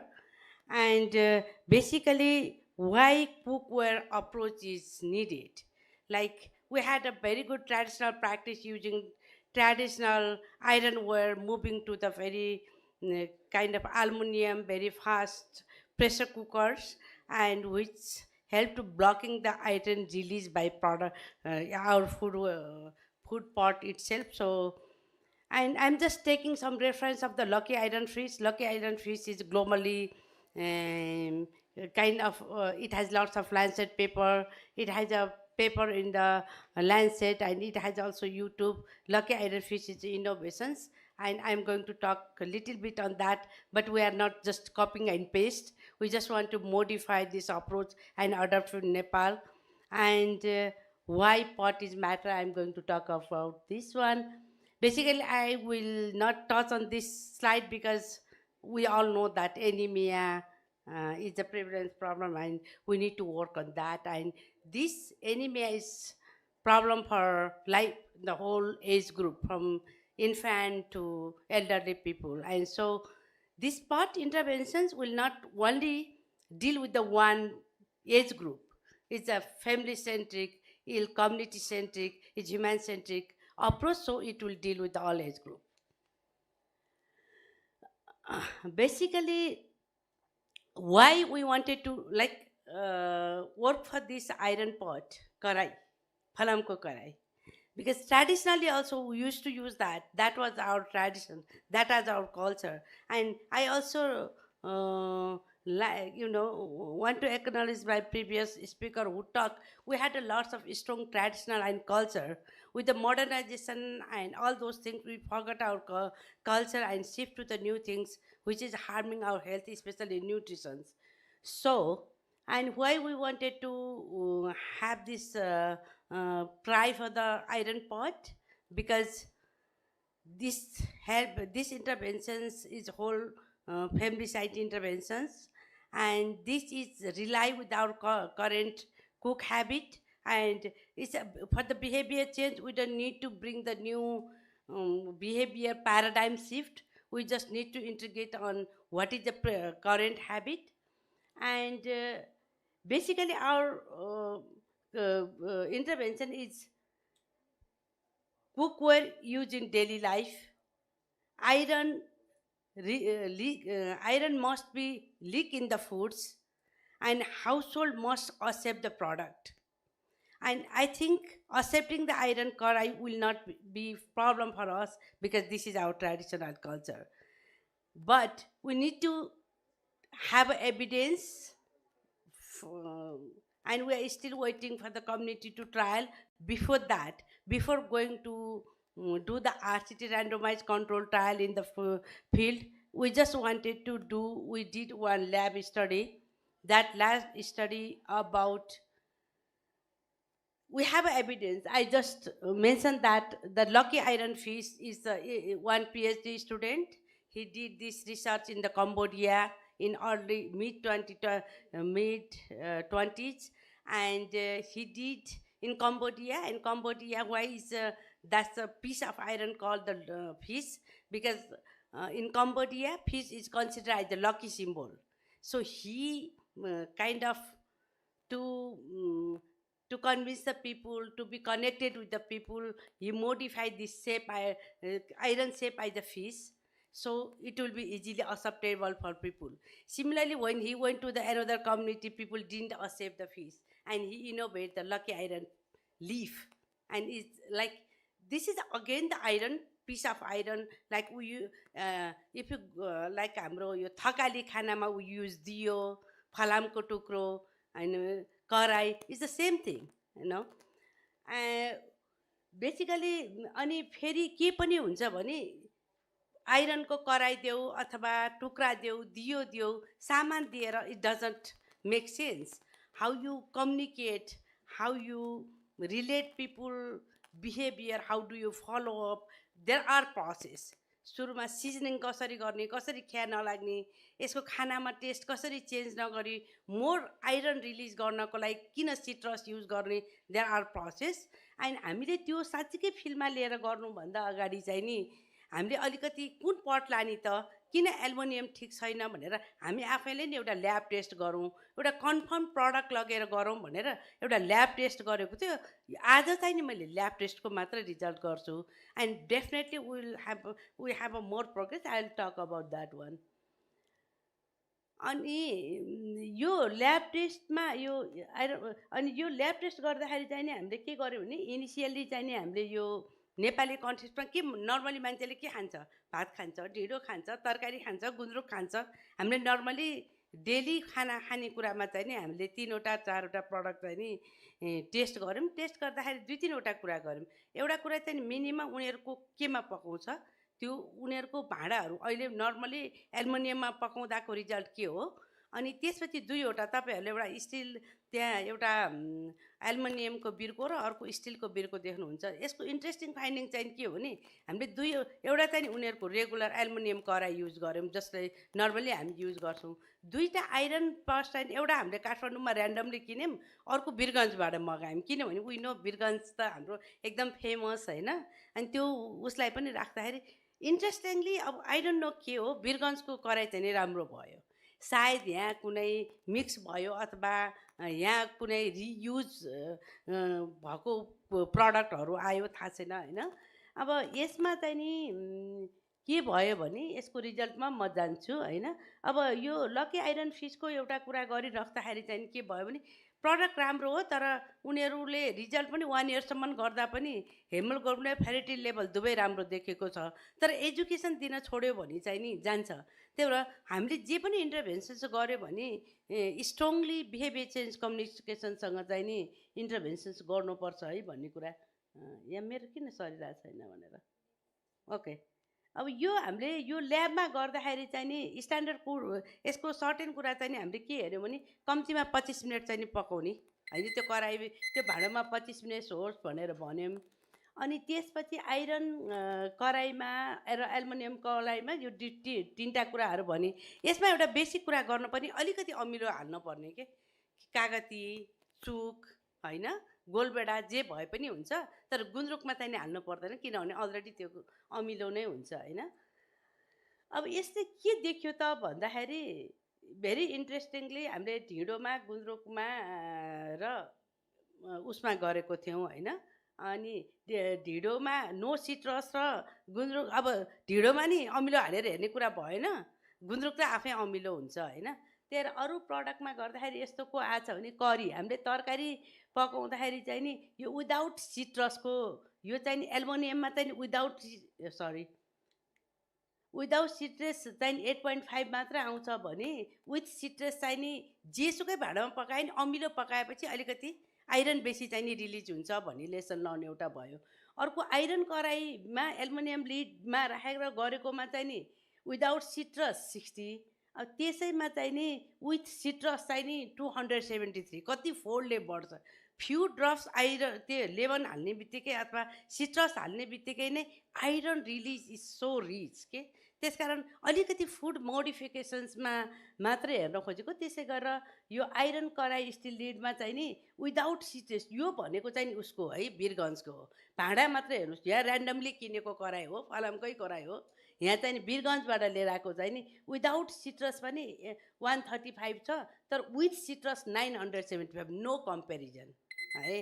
हामीले यो गरिसकेपछि चाहिँ नि यो cast आइरनमा चाहिँ नि it has a good impact, तर cast iron चाहिँ नि हामीले किन इन्टरभेन्सन्समा लान खोजिरहेछौँ भने फुड छ, रिप्लेस गर्न सजिलो छैन, हेभी छ होइन, यसलाई मेन्टेन गर्न पनि रेगुलर आइरन भन्दा चाहिँ नि गाह्रो छ। तर रेगुलर आइरन पनि कास्ट आइरन जतिकै इफेक्टिभ छ भने किन रेगुलर आइरनबाटै नलाने भनेको हामीले हेर्न खोजेको। तर बेसिकली म्यासेज भनेको चाहिँ नि के हो भने एल्युमिनियम हैज अ लो त्यो आइरन रिलिज होइन, विदाउट सिट्रस दुवैमा। सिट्रसले चाहिँ एकदम हाई चाहिँ नि गर्छ होइन, स्पेसली हाई भ्यालु चाहिँ नि तरकारीमा छ भने। अब okay, I know my time gun. अब हामीले अर्को एनएचआरसीमा हामीले यो सब्मिट, यो प्रपोजल सब्मिट गरेर पनि एक ठाउँमा चाहिँ नि अब आइरनै लगेर ऱ्यान्डमाइज कन्ट्रोल ट्रायल गर्न भनेर सुरु गर्न लागेको। अब तर के भयो भने यो रिपोर्ट आओस् अनि कुन प्रडक्ट लाने भनेर एउटा होल्ड भएको। अर्को चाहिँ जुन ठाउँमा हामीले इनिसियल यो डिएचएसको रिपोर्ट हेरेर यो कम्युनिटीमा चाहिँ नि अलिकति हाई प्रेभलेन्स अफ एनिमिया छ भनेर भन्दाखेरि हामीले ल्याब टेस्ट गर्दा अनि त्यो हेमोक्यू टेस्ट गर्दाखेरि चाहिँ अलिकति फरक आएकोले हामी we are still looking for the right community to go. अब सायद नेक्स्ट समिटमा चाहिँ नि हामी तपाईँहरूलाई चाहिँ नि यसको इम्प्याक्ट पब्लिक लेभलमा, पब्लिक हेल्थमा यसको इम्प्याक्ट के हुन्छ भनेर एउटा आरसिटीको रिजल्ट गरेर प्रस्तुत गर्छौँ। त्यसकारण मैले भने यो कन्टिन्युस हो भनेर। Thank you so much.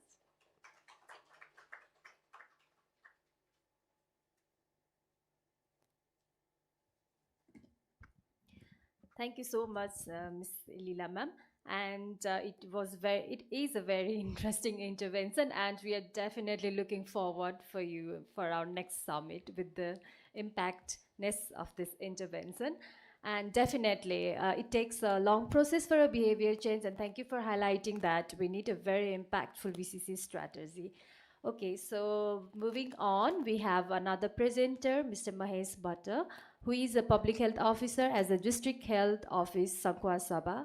And additionally, he serves as an author and editor at Samiksha Publication and contributing to multiple academic books for health and science students. So let's welcome Mr. Mahesh Bhatta. Mr. Mahesh Bhatta.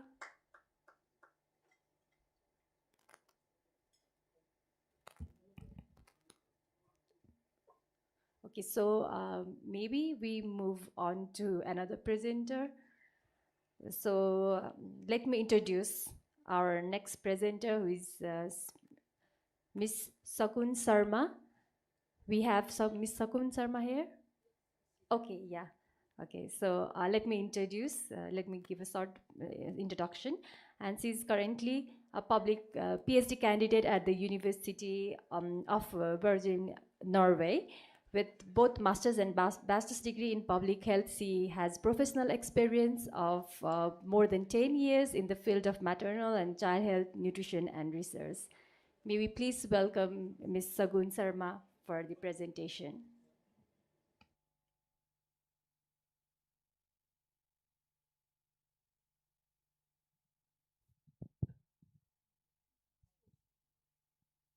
Am I audible? Sure. At the back? Perfect. Thank you. Meanwhile, I'm trying to know how to use this. Yeah. Okay.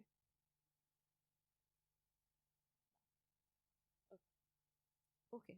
Now I'm used to this, hopefully. So the title of my presentation is Determinants for Implementing Information Provision on Healthy Eating and Weight Management in Antenatal Care Services in Nepal.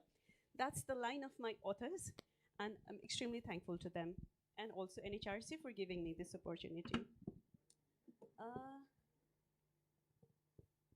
So I don't think I need to stress more on this slide, because my earlier speakers have already mentioned about overweight and obesity situations among reproductive age women. But I'd like to highlight on, it's not much of an issue when it's teenage, because we have less than 10% overweight obesity. But when it comes to 20 plus, 30 plus, 40 plus, it is an issue. So women, when they get pregnant, they start pregnancy in any of these age categories, and to be noted in any of the BMI categories. Okay? And I'd like to request you all to keep this slide in your minds for some time at least. Moving on.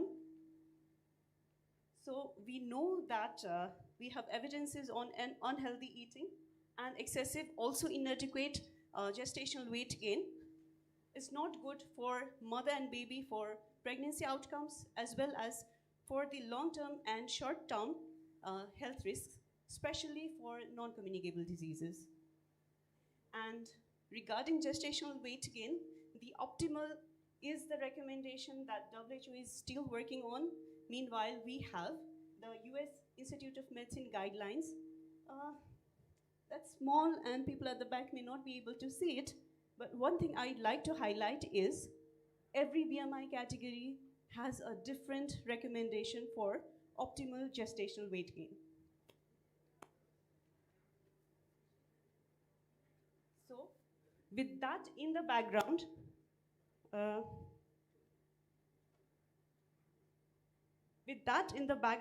what we thought is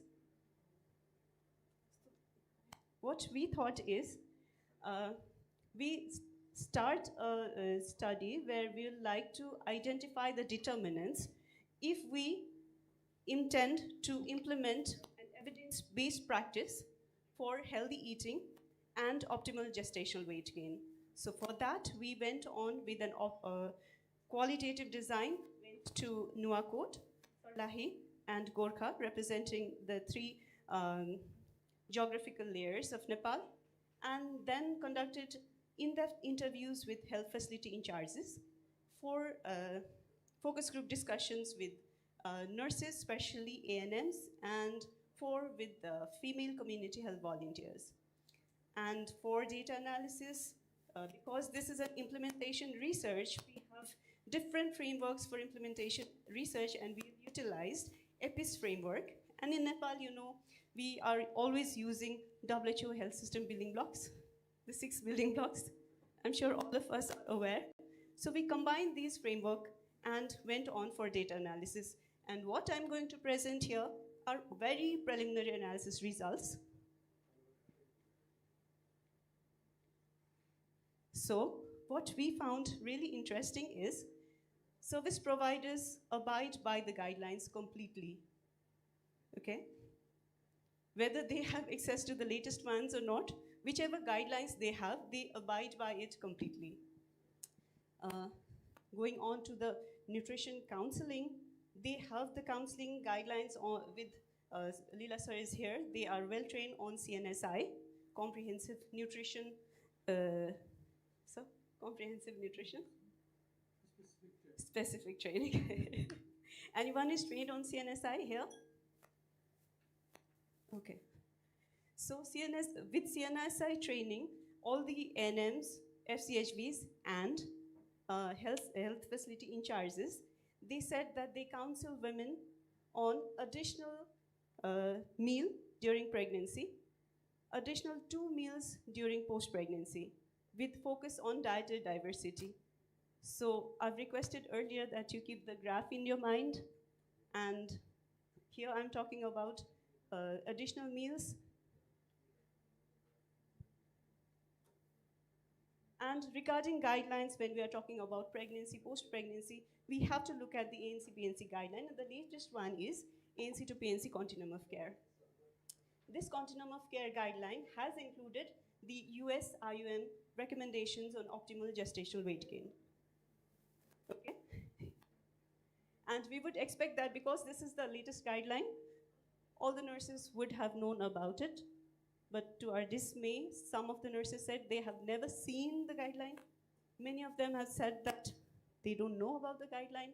Some of them said it's there up in the website, but we need to access it by a phone, download it, read it in the phone, and it is not easy. And a few of them had the guideline, but like we have this practice of going through the major points and give your exam, it is exactly like that. Whichever points they are highlighted, they refer to those points and then ignore the rest. And in that falls the BMI and optimal gestational weight gain recommendations.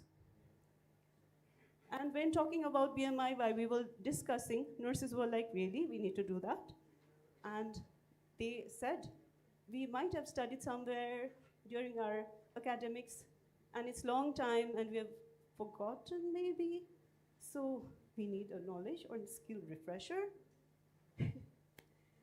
And when we talked with health facility in charges, one of the quotes we've mentioned here, and it sort of reflects the low confidence in health facility in charge for nurses being able to calculate BMI properly.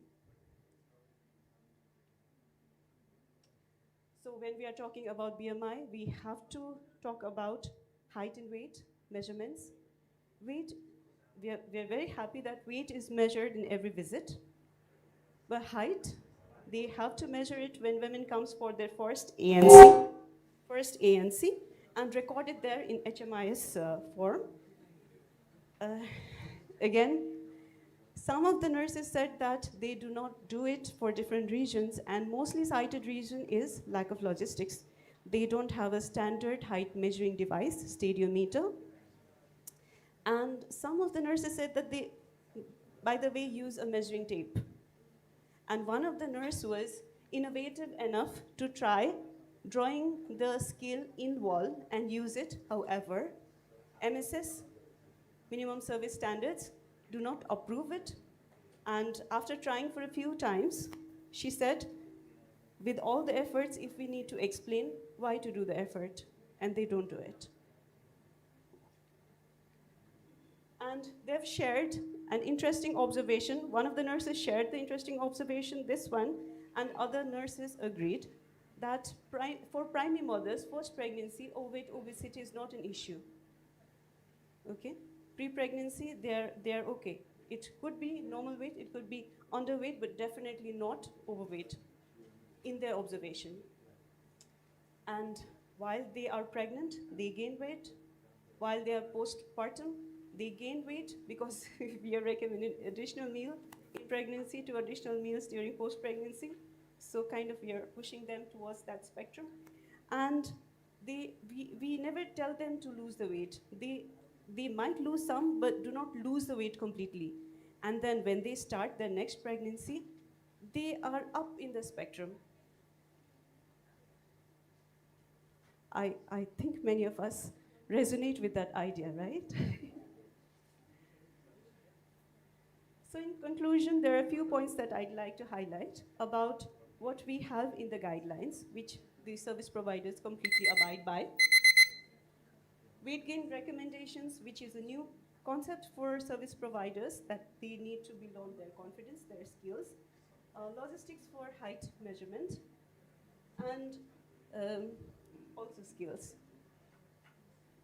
So this is just like I mentioned earlier, these are preliminary results, and we are doing the analysis. And with all the results, we will go on to co-design phase, where we are going to discuss about the evidence-backed interventions that could be useful for us in guiding healthy eating and weight management intervention, and discuss on the implementation strategies that could actually take our idea into the field, and then after discussion come to a conclusion, and then we go on to the implementation phase. That is how implementation research is conducted. So, okay. So the participating institutions are here: Dhuli Khel Hospital, NHRC, Norwegian Institute of Public Health, University of Queensland, Central Queensland University, Monash University, and University of Bergen, where our madam has already mentioned that I'm a PhD candidate at the University of Bergen, but I'm also involved with Dhuli Khel Hospital as a researcher. Yeah. So for today, I'd like to conclude with the message. Let's think about what we are eating. Thank you so much.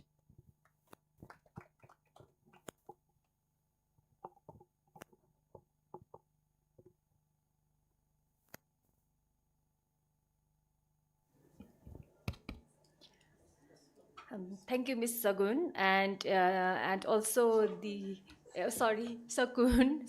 My apologies. So thank you, Ms. Sakun. So it's a very beautiful takeaway home message. Let's think about what we are eating.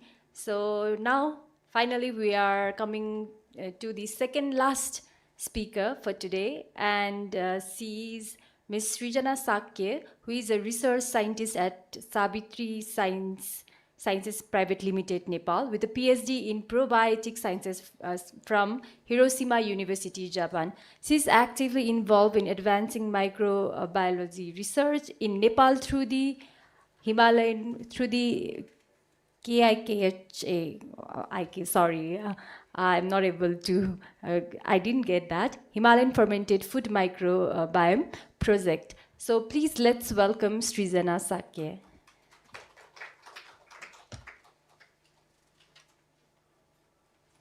Thank you, Kusumji, for the introduction. So I'll start from the note that our previous presenter left. Let's think about the food that we are eating. So I'm Srijana Sakya from Savitri Sciences today, and I will talk about our traditional fermented foods and how they can contain beneficial microbes that might support nutrition and health. So we are very familiar with fermented foods in our Nepali diet. There are a lot of fermented foods that we are eating, like gundruk, dahi, mohi, mashura, different kinds of achars, khandieko achar that we prepare in our homes as well. And also we eat it daily. Also we might have eaten it today in our lunch menu as well. So let's talk about those fermented foods. We know these fermented foods are a very good way of preserving food. They are very tasty, and we might have known they are also very beneficial to our health. But do we really know about what fermented food, especially in the context of Nepal, what kind of microbes are present in these fermented foods, and how they are functioning or how they can affect our health? So with this objective, we had started the KIKHA 1K project.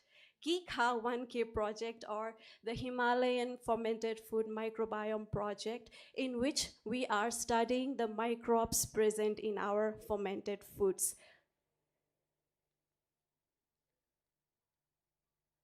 So for this, we have collected a big repository of fermented food samples from different places of Nepal. More than 1,500 food samples have been already collected, and they have been biobanked in our laboratory. And for this work, I'm presenting the work that we have done on the 35 traditional fermented foods that we had collected from Kabre district. And from those 35 fermented foods, we had isolated 63 isolates. We sent the DNA of those microbes and genome sequence those. We got 210 high quality genomes of the microbes that were present in these fermented food samples. And among them, we recovered 96 strains. So I will talk about the methodology more deeply in this slide. So we are doing an integrated approach of both genomic screening as well as lab analysis. So we had screened the 210 genomes of those isolated bacteria, and we screened for the biosynthetic pathway genes in those bacteria if they contain the biosynthetic pathways for important metabolites that are necessary in our nutrition. For example, GABA, which is a very important brain molecule that enhances brain health, different vitamins like vitamin B1, B2, B7, B9, B12, different antimicrobial compounds like bacteriocins, and biosurfactant compounds, as well as genes that will help those isolates to survive in the stressful condition of our GI tract. And simultaneously in our lab, we conducted the acid bile tolerance test of those isolates, which will determine if those isolates could actually colonize in our gut. And inside the gut, they can produce functional activities like inhibiting pathogens such as MRSA or E. coli. So after using both these integrated methods, we were finally able to identify functionally promising strains that can be useful to develop functional foods that were actually been discussed in the prior presentation by Dr. Dahikar. So these are the results. And the first and most important result is that our traditional Nepali fermented foods are big resources of microbes. It has high microbial diversity. We isolated more than 350 isolates from just 35 samples. And as you can see, the highest diversity we observed was from achars, the plant-based substrates that, again, Mr. Dahika was supporting. Among those achars also, we isolated the highest number of isolates from the Golberako achar. And also, apart from achars, we also had isolated from dairy substrates like mohi, dahi, even chang. So these were all isolates that we got from those fermented food samples. So speaking about the taxonomy, what are those bacteria that we isolated? The most dominant group of bacteria that we got was lactic acid bacteria group. And again, taking the words of Professor Dr. Dahekar, these are the group that contains most of the probiotic microbes. Different Lactobacillus plantarum, brevis fermentum species were isolated and the next dominant group were the bacillus group with different species that we got from our fermented food samples. And some of minor species like Streptococcus, Enterococcus were also isolated in our samples.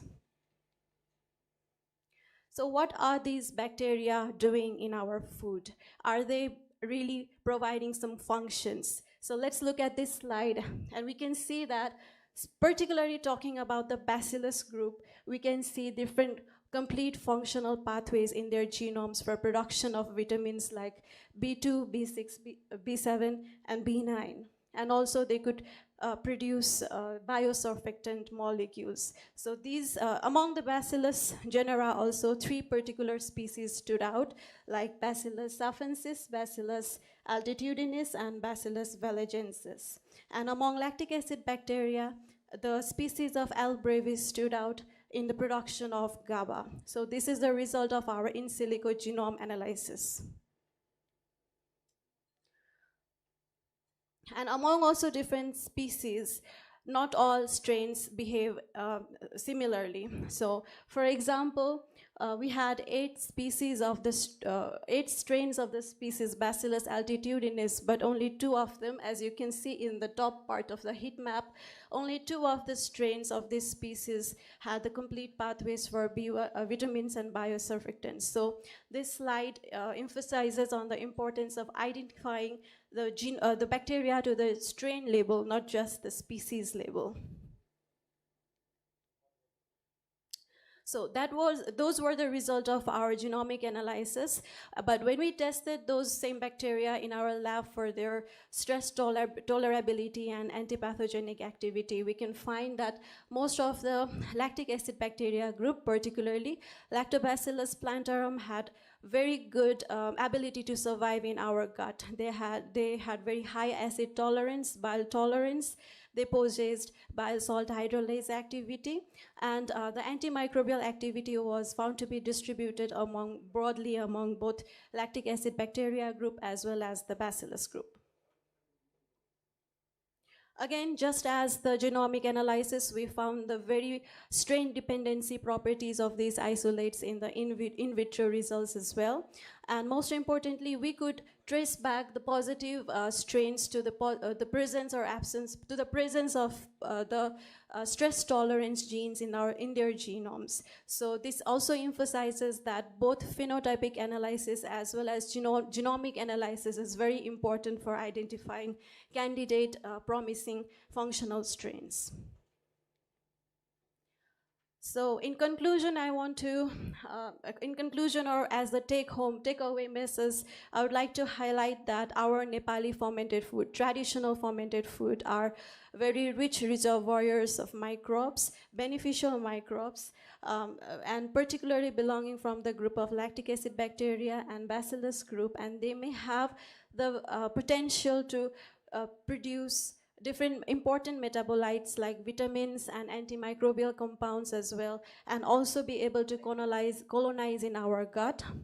So this supports the idea of development of low-cost functional foods that are based on our traditional fermented food, and in perspective of our country as well, they will be very much relevant for the nutrition security as well. So with this, I would like to end my presentation. And finally, I would like to acknowledge once again that this work is part of the KICA 1K microbiome project in collaboration with Genetic Heritage Group, NYU, New York University, Abu Dhabi, and funded by New York University, Abu Dhabi. I would like to thank all my team members in Savitri Sciences. And that's it from my side. Thank you very much.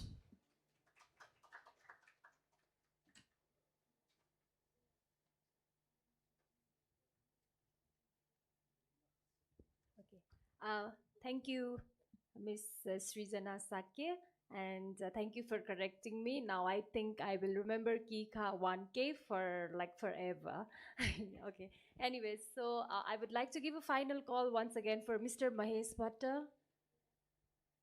I think if he's not here, and so we will proceed forward. So finally, we have our last presenter of the night. So it's Ms. Usha Ghimire. She is a PhD scholar at the University of Aberdeen, UK, researching child nutrition and health policy. She contributed to COVID-19 health program development in Nepal and worked closely with the Ministry of Health and Population. Please welcome Ms. Usha Ghimire for her presentation.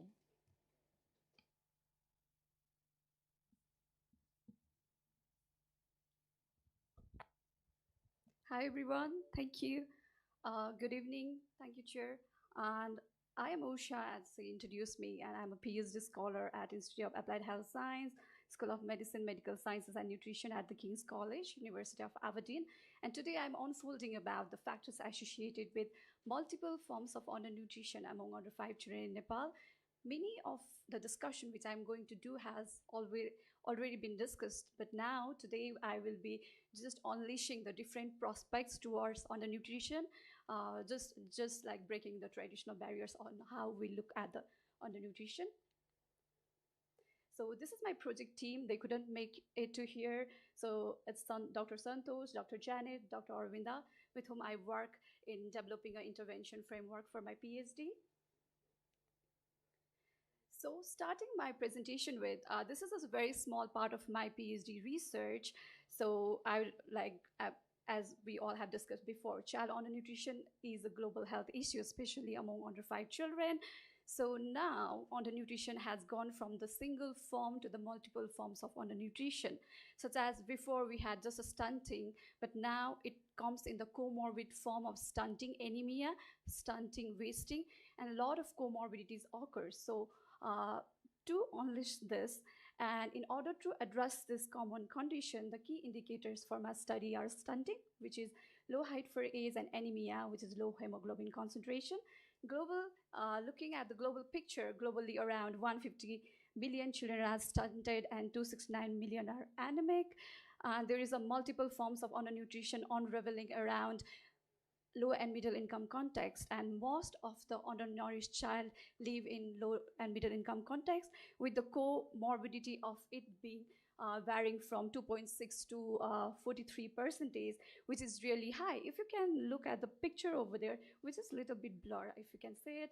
So the prevalence of stunting and anemia, both the maroon shaded area, it's like LMIC, low middle income context, including highlight in the Nepal, is highest still in LMIC context. Though we have done enough, I'll come back to that. Stunting and anemia still prevails highest in LMIC setting. So a lot of efforts being made. Sustainable Development Goal targeted to eliminate all forms of malnutrition, around like with the target to reduce 40% of undernutrition by 2025. However, it's a clear missed opportunity so far, so it needs to be considered. So this is just an overview of my PhD study. So in my phase 1, what I did was I explored available evidence on the impact of community-focused intervention programs and policies on child growth and anemia and LMIC. So I did a meta-review. I included 1,000 studies. So there were total around 130 intervention. There was also intervention which Lila ma'am presented, and there are around 130 intervention which worked well and which didn't work well in the context of LMIC, including Nepal. So today I'm solely focusing on mapping the coexistence of child growth failure and anemia in Nepal by studying the factors associated with it. So I'll be presenting that later. And my next phase of the study is all about exploring the barriers and facilitators in developing, implementing, and monitoring some community-focused intervention, with the discussion with the key stakeholders who are directly involved in this process, from the policymakers to the implementers, because their voice matters in this condition. So every time we only discuss about evidence, but it's also the stakeholders that their voice matters a lot in this context. So eventually I'll be designing an evidence-based intervention framework after that. So now giving you a little bit context on what I'm studying. So back in 1990s, Nepal had one of the highest rate of the stunting. Now Nepal has done commendable job, and the stunting has reduced to almost half. However, anemia prevalence seems to be only improved satisfactorily, looking at the trend of it. So it's just reduced by 4 points. So it needs to be highly addressed. So in order to address this, anemia and stunting should be put together. And also my literature review shows that anemia and stunting share common risk factor and co-occur in the LMIC context. There are multiple evidences to that. However, Nepal has implemented various programs, policies, and interventions so far for addressing single form of undernutrition, and has done amazingly well, I would say. But now Nepal needs to be prepared for addressing multiple forms of undernutrition in the community level, and be prepared for developing comprehensive approach needed to tackle underexplored comorbidity of the undernutrition.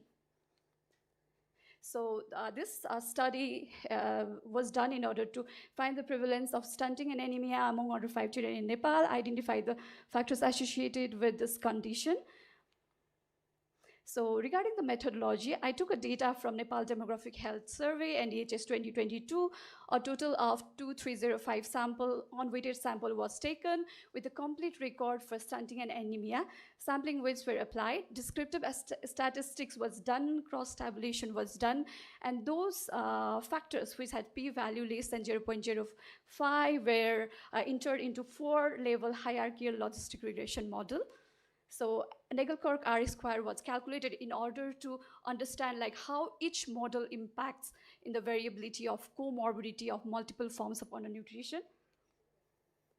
So this is the socio-demographic profile of the included children. So there were around 31% of children under 2 years, 69% of children around 2 to 5 years. The population distribution of the children was very high in Madhes, whereas low in Sudar Paschim. Majority of the children resided in urban areas. About 41% of the children's mother completed their secondary or higher education. Nearly 50% of the mother worked in agricultural sector.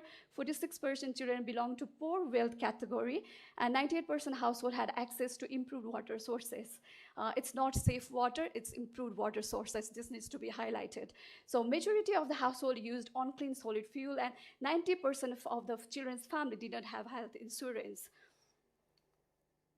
So now talking about the prevalence of comorbidity of stunting and anemia, this is the first study done in Nepal regarding comorbidity of stunting and anemia. So whenever we talk about undernutrition, Karnali province always comes in highlight, but this time it's for a single form of undernutrition. However, my study findings shows that Madhya Pradesh, Lumbini Pradesh, and Karnali in the third. So Madhya has 16.6% of comorbidity of multiple forms of undernutrition, followed by Lumbini and Karnali province. So this needs to be highlighted and emerge like action support immediately.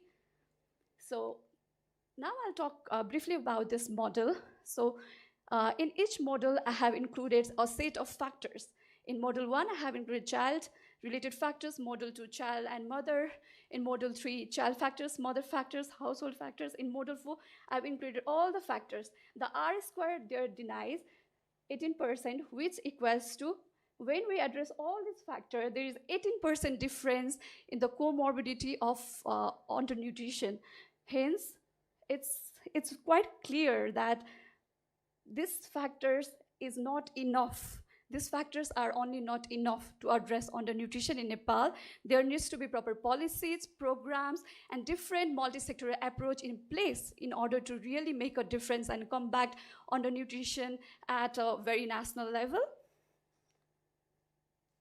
Now concluding my study, this study suggests a substantial burden of comorbidity of stunting and anemia among under 5 children in Nepal, and presents a regional difference for policy context with very high burden in Madhya province. I just want to again highlight. So I have seen a lot of presentation. All the colleagues working in this field might be knowing that Madhya is in the second right now. So it also demonstrates that any type of addressing multiple forms of undernutrition is not driven by a single factor. There needs to be interconnected, multiple bodies, multiple actors working together in order to combat undernutrition.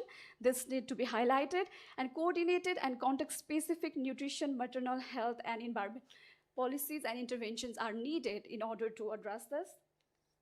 So the main takeaway message for this is it's very crucial to focus on addressing child undernutrition in Madhya and Lumbini province, along with the Karnali province now. It's not only the Karnali, there are other which are developing multiple forms of undernutrition. And Nepal needs to be now prepared for addressing multiple forms of undernutrition because it's already there in the data. And integrated and tailored approaches is required to tackle undernutrition. And this time, so this study will be also done in Mexico. So this time, Nepal and Mexico can be example by delivering some government-led approach for addressing undernutrition. And so that is my main saying. And I also have gone through the multi-sector nutrition plan. And one of the agenda for multi-sector nutrition plan is to implement tailored and targeted approach in 753 local government. So yes, we can collab and work together for addressing undernutrition. So this is, okay, I'm just finishing up. So in order to address undernutrition together, your voice matters a lot. So as a final phase, as a final phase of my PhD, I'm doing a workshop at the end of April. So if you scan this, you can have details of what workshop I'm going to do. So expert opinions, government policy makers' opinion, everybody's opinion matters. So if you are interested to contribute your voice in this workshop and be a pioneer for intervention framework development for multiple forms of undernutrition, please do contact me. With this, I would just like to say that yes, we can combat undernutrition together, and I hope we would have the support from all of our colleagues in doing this, and we can be an example. We, Nepal and Mexico, can collaboratively be a good example for all LMIC setting in doing this. So with that note, I want to end my presentation. Thank you.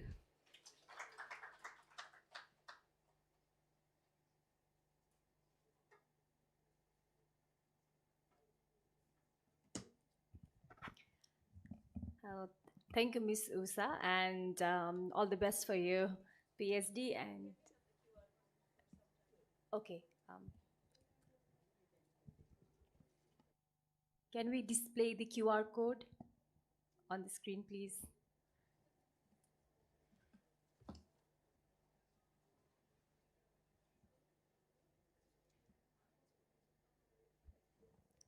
While we wait for QR code, so I will continue. So yes, I think this is the right platform for more networking and collaboration. Okay, so with all this, we have completed the presentations. Thank you all the presenters. It is very enriching to learn that we are rooting back to our tradition to sustain a good health by intaking food that are available and which are locally available. So I would kindly request our chair, Mr. Lila Bikram Thapa sir, to proceed. Thank you.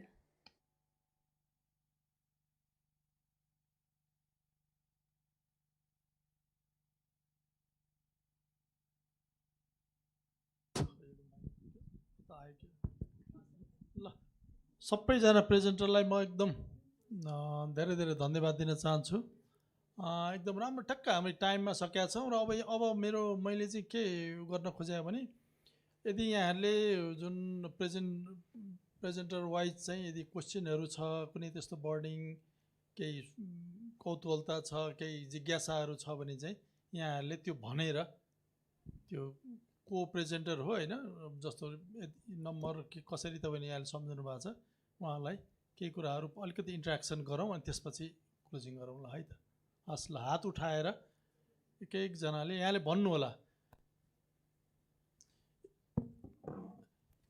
प्रेजेन्टरहरू बरु यहाँ अगाडि हुन त यहाँ त्यहाँ नजिकै हुनुहुन्छ। हुन्छ ल, please feel free to ask questions and clarification केही जिज्ञासाहरू छन् ल।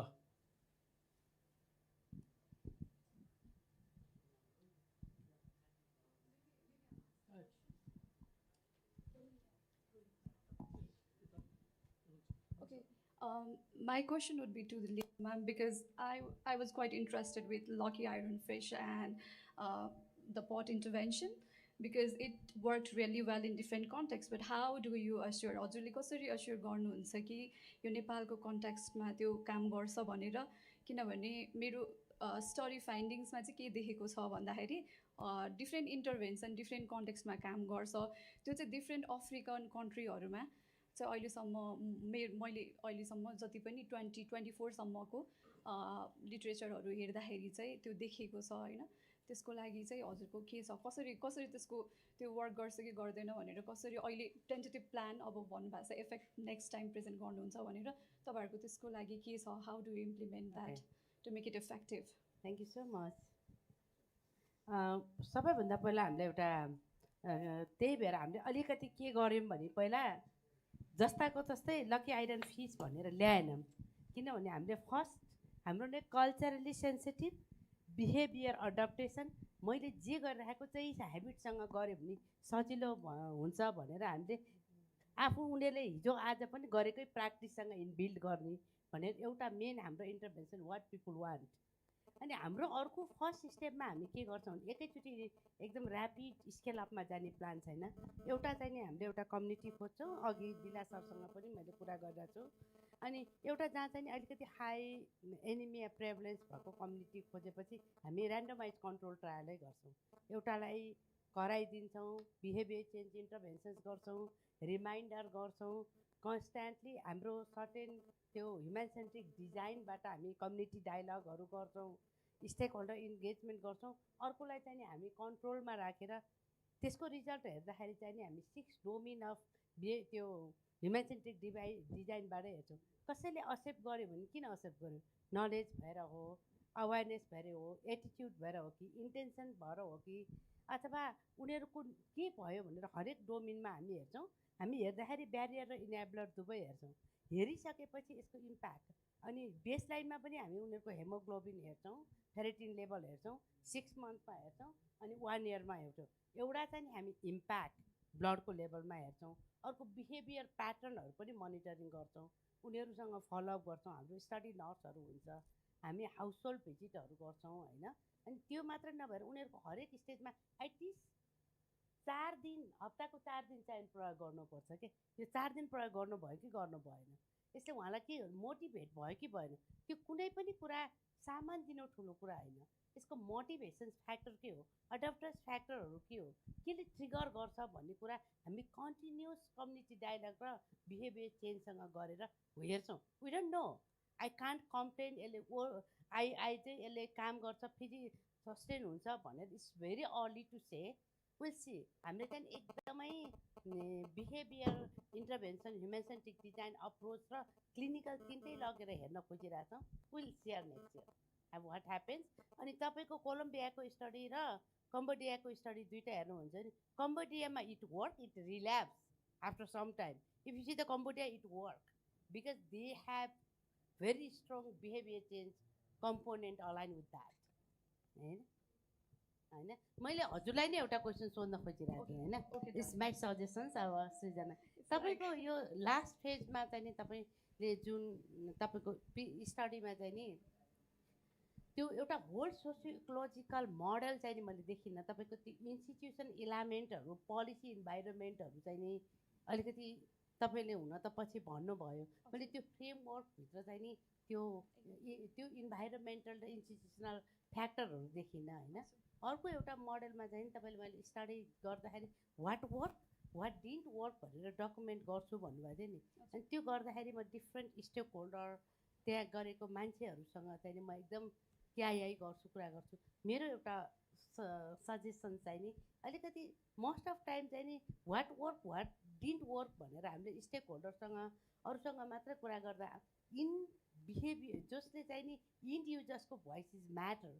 अहिले पनि हामीले डिफ्रेन्ट ठाउँमा कुरा गर्दाखेरि 62 सालमा लगाएको आमा सुरक्षा प्रोग्राम फ्री डेलिभरी छ भनेर अहिले पनि थाहा नपाउने, किन स्वास्थ्य संस्थामा बच्चा जन्माउनु जाँदैन भन्दाखेरि पैसा लाग्छ भन्ने आमाहरू छ भने हाम्रो कुराहरू साँच्चीकै लागु हुन्छ कि हुँदैन भन्ने कम्युनिटीको voice is equally matter. It's not a question, it's suggestions होइन।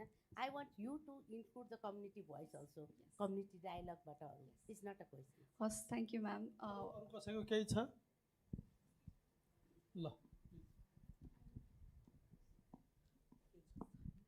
हेलो नमस्ते, मेरो नाम चाहिँ अनुपमा आले अनि म चाहिँ कृपा भन्ने रिसर्च अर्गनाइजेसनसँग आबद्ध छु र मेरो क्वेसन चाहिँ हाम्रो प्रवीणा मकाईजीलाई है।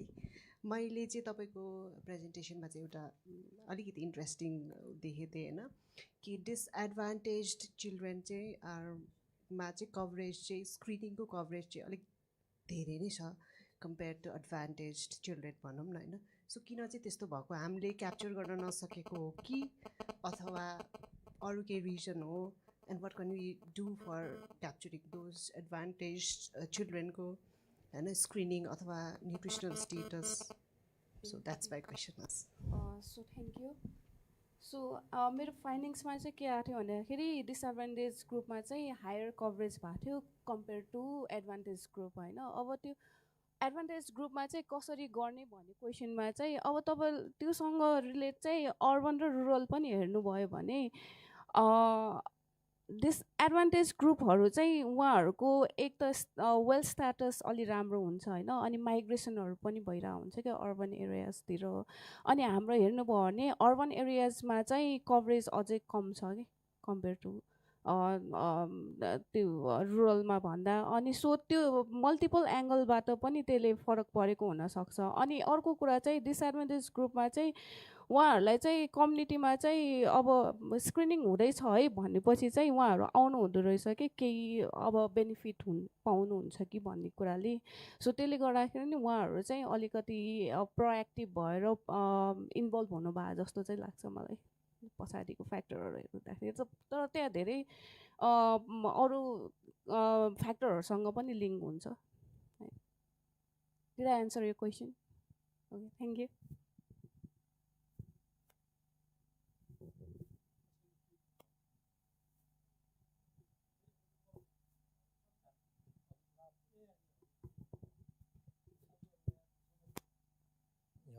मेरो जिज्ञासा पनि होइन, सजेसन्स पनि होइन, एउटा अनुरोध चाहिँ जस्तै अब यो समिटको थिम नै एभिडेन्स बेस्ड होइन इन्फर्मड डिसिजन मेकिङ भनिराखिया छ। यत्रो विधि एभिडेन्सहरू हामी जेनेरेट गरिराखेका रहेछौँ। कस्तो एभिडेन्स छ त भन्दाखेरि हाम्रै कराई प्रयोग गर्ने हो कि, गुन्द्रुक ढिँडो खाने हो कि, अचारलाई प्रमोट गर्ने हो कि, होइन हेल्थ फेसिलिटिजहरूमा चाहिँ नि सामान्य त्यो ग्रोथ मोनिटरिङका लागि चाहिने सरसामानको उपलब्धतालाई इन्स्योर गर्ने हो कि, सामान्य सामान्य कुराहरू छन् जुन हामी दैनन्दिन आफ्नो लाइफमा प्रयोग गरिराखेका छौँ। तर हामीलाई एभिडेन्स नभएको कारणले गर्दाखेरि मैले आफैले एउटा अनुभव के गर्छु भने हामी पहिला म काठमाडौँको मान्छे हो, गाउँबाट आए पनि धेरै सानादेखि यहीँ नै जन्मेँ, यहीँ हुर्केँ। सानो सानो हुँदाखेरि हामी गुन्द्रुक धेरै खान्थ्यौँ, घरमै गुन्द्रुक बनाउँथ्यौँ। त्यो के भन्छ चानाहरू, अर्को के गुन्द्रुक सँगसँगै हजुर हो त्यस्तो खान्थ्यौँ। अब अहिले त्यो स्वाटै घटेर गएको छ होइन। अब त्यसको उपलब्धताको लागि पनि बजारबाटै ल्याउनु पर्ने हुन्छ र हाम्रो अहिलेका नानी बाबुहरूलाई त्यो मन पनि पर्न छोडिसकेको छ। अनि अघि म्यामले कति राम्रो कुरा गर्नुभएको छ, उहाँ अर्को रिसर्चरले पनि गर्नुभयो। सोसियल बिहेभियरल बाटो चाहिँ अहिले अत्यन्तै महत्त्वपूर्ण भएर गएको छ। मेरो एउटा यहाँहरूलाई एकदमै अनुरोध के भन्दाखेरि यो जेनेरेट भएको जस्तै यहाँले गुन्द्रुकको रिसर्चको कुरा गर्नुभएको छ। हाम्रो डक्टरले फ्रम इन्डियाले पनि उहाँले पनि चाहिँ त्यो विभिन्न चाहिँ होइन प्रोबायोटिक, प्रिबायोटिक, सिम्बायोटिक अनेक बायोटिकका कुराहरू गरेर देखाइराख्नु भएको छ कि फुडबाटै हामीले गर्न सक्छौँ भन्ने कुरो भन्दाखेरि यो रिसर्चलाई हाम्रो पोलिसीमा प्रोग्राममा बेसिकल्ली त मार्केट ड्रिभन सोसाइटी भइसकेपछि त्यो प्राइभेट सेक्टरमा क्या प्रड्युसर्सहरूकोमा कसरी इन्जेक्ट गर्ने त, त्यसको लागि हाम्रो रोल के हुनसक्छ, नेसनल प्लानिङ कमिसनले के गर्नुपर्छ, हजुरहरू आउनुहोस् न, एभिडेन्स लिएर आउनुहोस्, हामी छलफल गर्न सक्छौँ होइन। त्यहाँ एउटा चाहिँ डायलग्सहरू गर्न सक्छौँ प्राइभेट सेक्टरहरूलाई बोलाएर। अनि अब अनुकूलको चाहिँ पोलिसिजहरू उहाँहरूलाई कस्तो खालको बनाइदिनु पर्ने हो होइन, उद्योग व्यवसाय धन्दासँग सम्बन्धित पोलिसिजहरू त्यसमा काम गर्न सक्छौँ।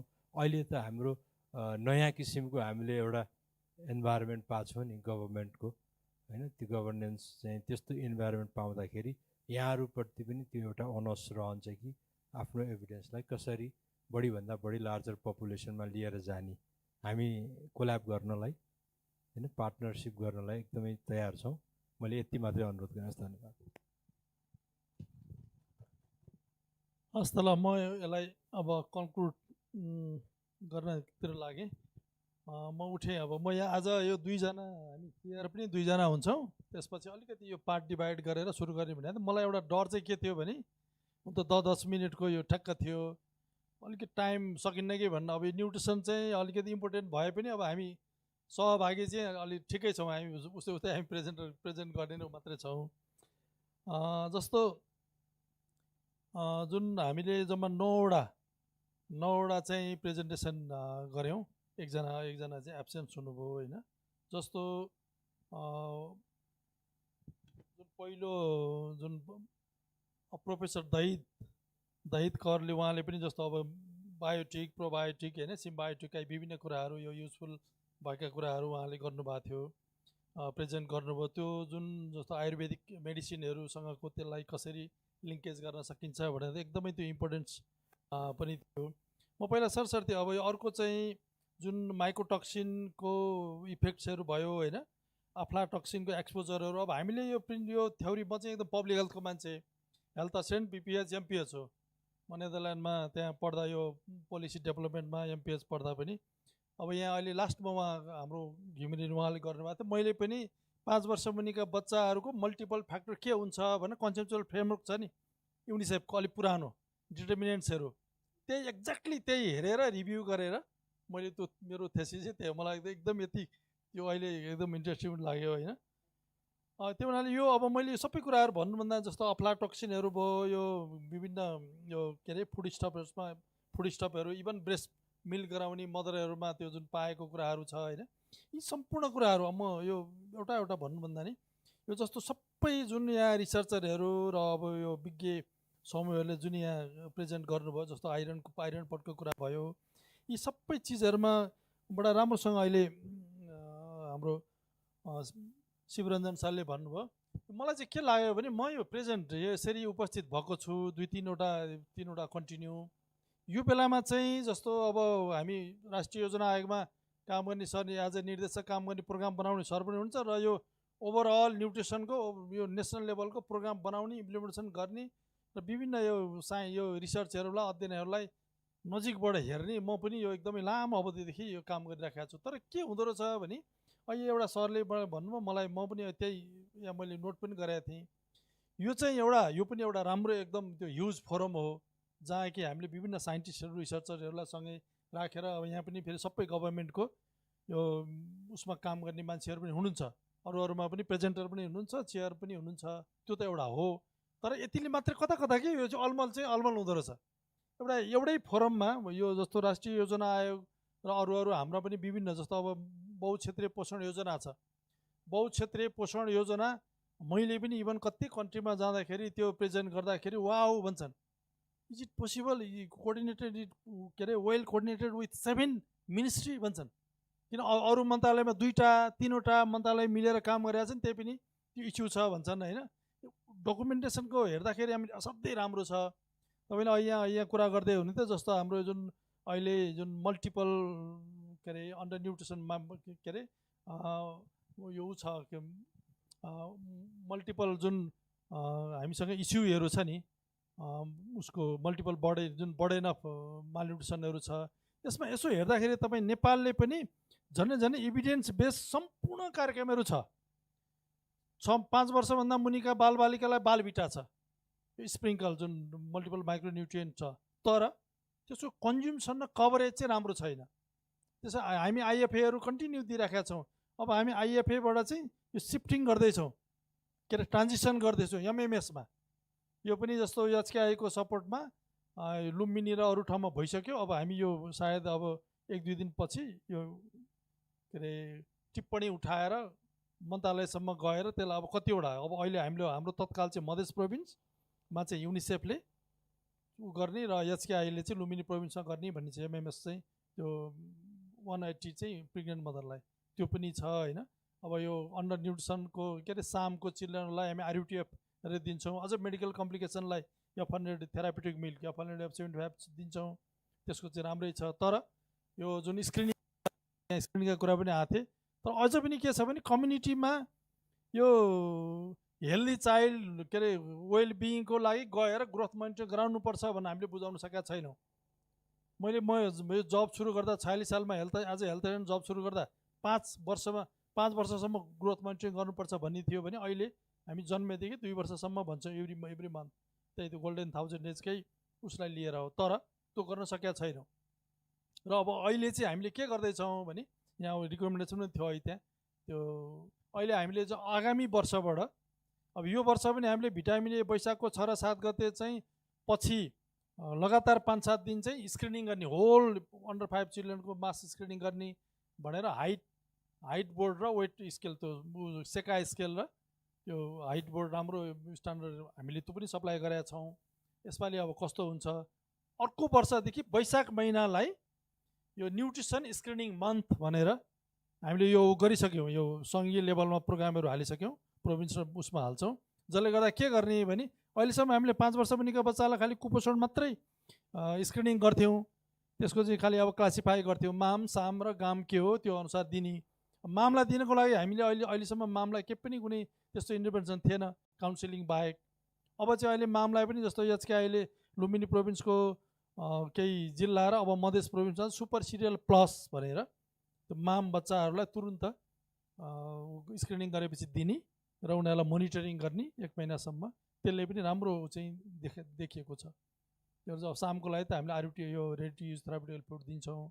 यसो हेर्दाखेरि हामीले अरू कन्ट्रीमा जुन अरू कन्ट्रीले गरेको इन्टरभेन्सन चाहिँ हामीले क्याचअप चाहिँ गरेका छौँ।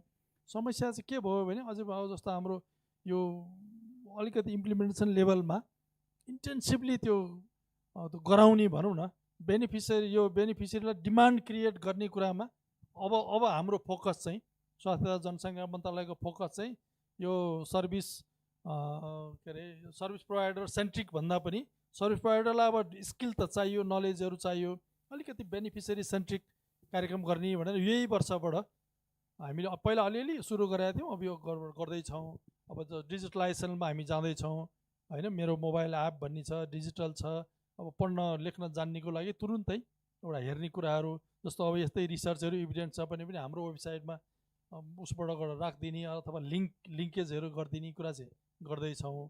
तर अझै पनि मैले मेरो यत्रो लामो यो 30 वर्षभन्दा प्लस अबमा के देखियो भने हाम्रो अहिलेको यो च्यालेन्ज भनेको यो ओपन मार्केट, यो फुडको नेटवर्क, फुड बिजनेस जुन नेटवर्क भयो अपिलिङ छ एकदमै धेरै। उनीहरूले त्यहाँ इन्टेन्सिभली उनीहरूको त्यो जुन एडभर्टिजमेन्टहरू छ, आमा बाउ अथवा काका जोसुकै पनि त्यो अल्मलिने खालको भुलिने किसिमको त्यो खालको एउटा एट्र्याक्सन।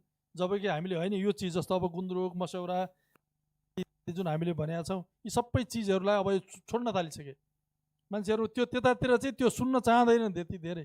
असर पर्यो कहीँ कतै उसलाई चाहिँ हेल्थमा असर पर्यो, त्यो केही भयो, कुनै जाँच्दाखेरि यो जस्तो मेडिकल चेकअप गर्दा भयो भने अलिकति कन्सियस हुने भए। जस्तो त यो ओभरवेटको कुरा हो, हामी ओबेसिटीको कुराहरू गर्दैछौँ, त्यो पनि त्यो एकदमै के हेल्थको लागि त मेरो स्वास्थ्य के अरे मेरो स्वास्थ्य मेरो जिम्मेवारी भन्ने जुन अहिलेको जुन एउटा स्लोगान छ त्यसलाई चाहिँ अलिकति गर्नका लागि अब हामीले ओभर न्युट्रिसन ओभरवेटमा केही पनि गरेका छैनौँ। खालि अन्डर न्युट्रिसन भनेको छौँ। अब अन्डर न्युट्रिसन माइक्रोन्युट्रिएन्ट डिफिसियन्सीमा मात्रै। अब यसमा पनि केही गर्नुपर्छ भन्ने छ। अब यहाँले देखाउनु भएको थियो, अब यो अहिले कसको प्रेजेन्टेसनमा थियो, जुन ओभरवेट ओबेसिटीको जुन ट्रेन्ड चाहिँ हायर द एज होइन, त्यो इन्क्रिजिङ द ट्रेन्ड छ नि होइन, त्यो यो पर्सेन्टेज पनि हायर छ ओभरवेट। त्यो एउटा इस्यु किन त भन्दा त्यो पनि फेरि अर्बन एरियामा अलिकति वेल्थ क्वान्टाइल हायर वेल्थ क्वान्टाइलमा बढी छ। ती चिजहरू छन् अब हामीले हेर्न चाहिँ गरेका छौँ। तर मेरो अब यहाँहरूलाई अब अन्तिम चाहिँ सम्पूर्ण सबैलाई एकदमै राम्रो एक्सिलेन्ट एकदमै यो इन्फर्मेटिभ कुराहरू चाहिँ आएको छ, हाम्रो सेयर भएको छ। यो चिज चाहिँ अब हामी एउटा त एक किसिमको एउटा अब अहिले यहाँ नेटवर्किङ टाइपको नेटवर्क बनाउनु पर्ने कुराहरू हामीले अलिकति कम्युनिटीलाई र यो पोलिसी प्रोग्राम बनाउनलाई चाहिँ हामीले एकदमै एक्ज्याक्टली त्यो रिकमेन्डेसन चाहिँ जस्तो एउटा चाहिँ हामीले एकाडेमिक उसको हिसाब किताबले गर्छौँ धेरै होइन। अब हामी कोही पिएचडी गर्ने कुरा अरू कुरा भयो। तर गभर्मेन्टलाई चाहिँ कस्तो भने गभर्मेन्टलाई चाहिँ त्यो एप्लिकेबल चाहियो होइन, त्यो प्र्याक्टिकल हुने हाम्रो कन्टेक्स्ट अनुसारले टक्क त्यो त्यस्तो खालको भयो भने चाहिँ हामी फेरि बसेर, किनभने हाम्रा विभिन्न कमिटीहरू छन् भने बहुक्षेत्रीय पोषण योजनामा पनि वार्ड लेभलसम्म शिवरञ्जन शाहले गर्नुभएको थियो, वार्ड लेभलमा पनि त्यो समितिहरू छ। त्यसले चाहिँ वाचडगको रूपमा सम्पूर्ण वार्ड लेभलमा भएका पोषण सम्बन्धी कार्यक्रमहरूलाई चाहिँ एलाइन गरोस्, मल्टिसेक्टरली हेरोस्। किनभने स्वास्थ्यले भनेको त आइडेन्टिफिकेसन गर्ने, केही कुराहरू पोषण गर्ने, ट्रिटमेन्ट गर्ने न हो। स्वास्थ्यले त सबै कुरा गर्न सक्दैन। हजुर हामी सबैलाई थाहा होला यो 20% स्टन्टिङको चाहिँ यो रिडक्सन गर्नको स्वास्थ्यको चाहिँ कन्ट्रिब्युसन भनेको 20%, 80% कन्ट्रिब्युसन भनेको नन स्पेसिफिक सेक्टरको छ। त्यो हुनाले हाम्रो नन स्पेसिफिक सेक्टरको जुन लेभलमा हुनुपर्ने हो त्यो चाहिँ अझै पनि कम छ भन्दा हाम्रा विभिन्न डकुमेन्टले बोल्छ पनि। हामीले अब स्ट्राटेजिकल्ली अब विभिन्न वेले पनि गएका छौँ। र खालि मैले अहिले हजुरहरूले फेरि पुनः एकचोटि म लास्टमा के भन्न चाहेँ भने पुनः एकदमै हृदयदेखि यहाँलाई धन्यवाद। र यहाँहरूले गर्दै गरेका कुराहरू अब एउटा यो यसरी यो सिम्पोसियम मार्फत आउने चिज छँदैछ। योभन्दा पनि यहाँहरूले जस्तो अब स्वास्थ्य तथा जनसङ्ख्या मन्त्रालयमा अब अहिले त डिजिटलाइजेसनहरू धेरै छ। कन्सर्न मान्छेहरूलाई मलाई नै भन्ने कोही हरेक अब राष्ट्रिय योजना आयोगमा एउटा टु जस्तो बनाएर एकदमै कन्क्लुसिभ हैन, त्यो चाहिँ वे फरवर्डहरू अब के गर्न सकिन्छ भन्ने खालको अलिकति आइडियाहरू आयो भने चाहिँ पक्कै पनि हामी आज गभर्मेन्टको उसले पनि म भन्न चाहन्छु, एउटा प्रतिबद्धता दिन चाहन्छु यहाँहरूलाई, एउटा सानो रोल भए पनि। तर हामीले यो चाहिँ यस्तो खालको न्यू चाहिँ इभिडेन्सले चाहिँ पक्कै पनि हामी सबैलाई हैन ओभरअल हाम्रो यो न्युट्रिसनल स्ट्याटस चाहिँ इम्प्रुभमेन्ट गर्नको लागि सबैलाई काम लाग्छ, यो फलदायी हुन्छ र कुनै एउटा प्लेटफर्ममा त्यो राख्ने गरौँ भन्न चाहन्छु। ल हस् त, धन्यवाद सबैजनालाई, एकदमै धेरै धेरै धन्यवाद।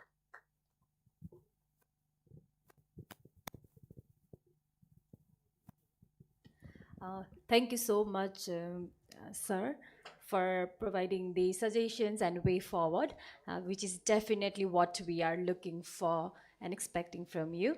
Okay, having said that, we now have a token of appreciation to honor our presenters for associating with us. So for that also, I kindly request our sir, Mr. Leela Bigram Thapa, to come up on the stage, and I will be calling all the name of the presenters. So I request you to come up on the stage for your token of love. So Mr. Siva Ranjan Paudel, Professor S.B. Dahikar, Miss Praveena Makai, Mr. Dirgayu Kesi, Miss Leela Khanal, Mr. Sakun Sharma, Miss Sakun Sharma, Miss Srijana Sakya, Miss Usha Gimile.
Before a group photo, I would request I will call upon for a group photo. Please wait for a moment. Thank you so much.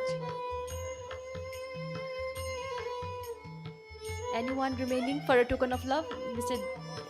Chubis? No.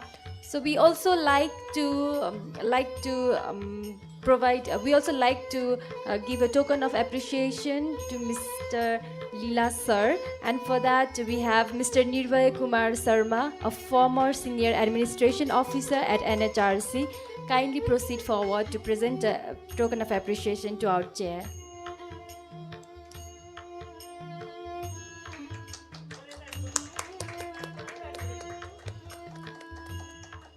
Okay, now we are ready for a group photo. I request all the presenters to come up on the stage.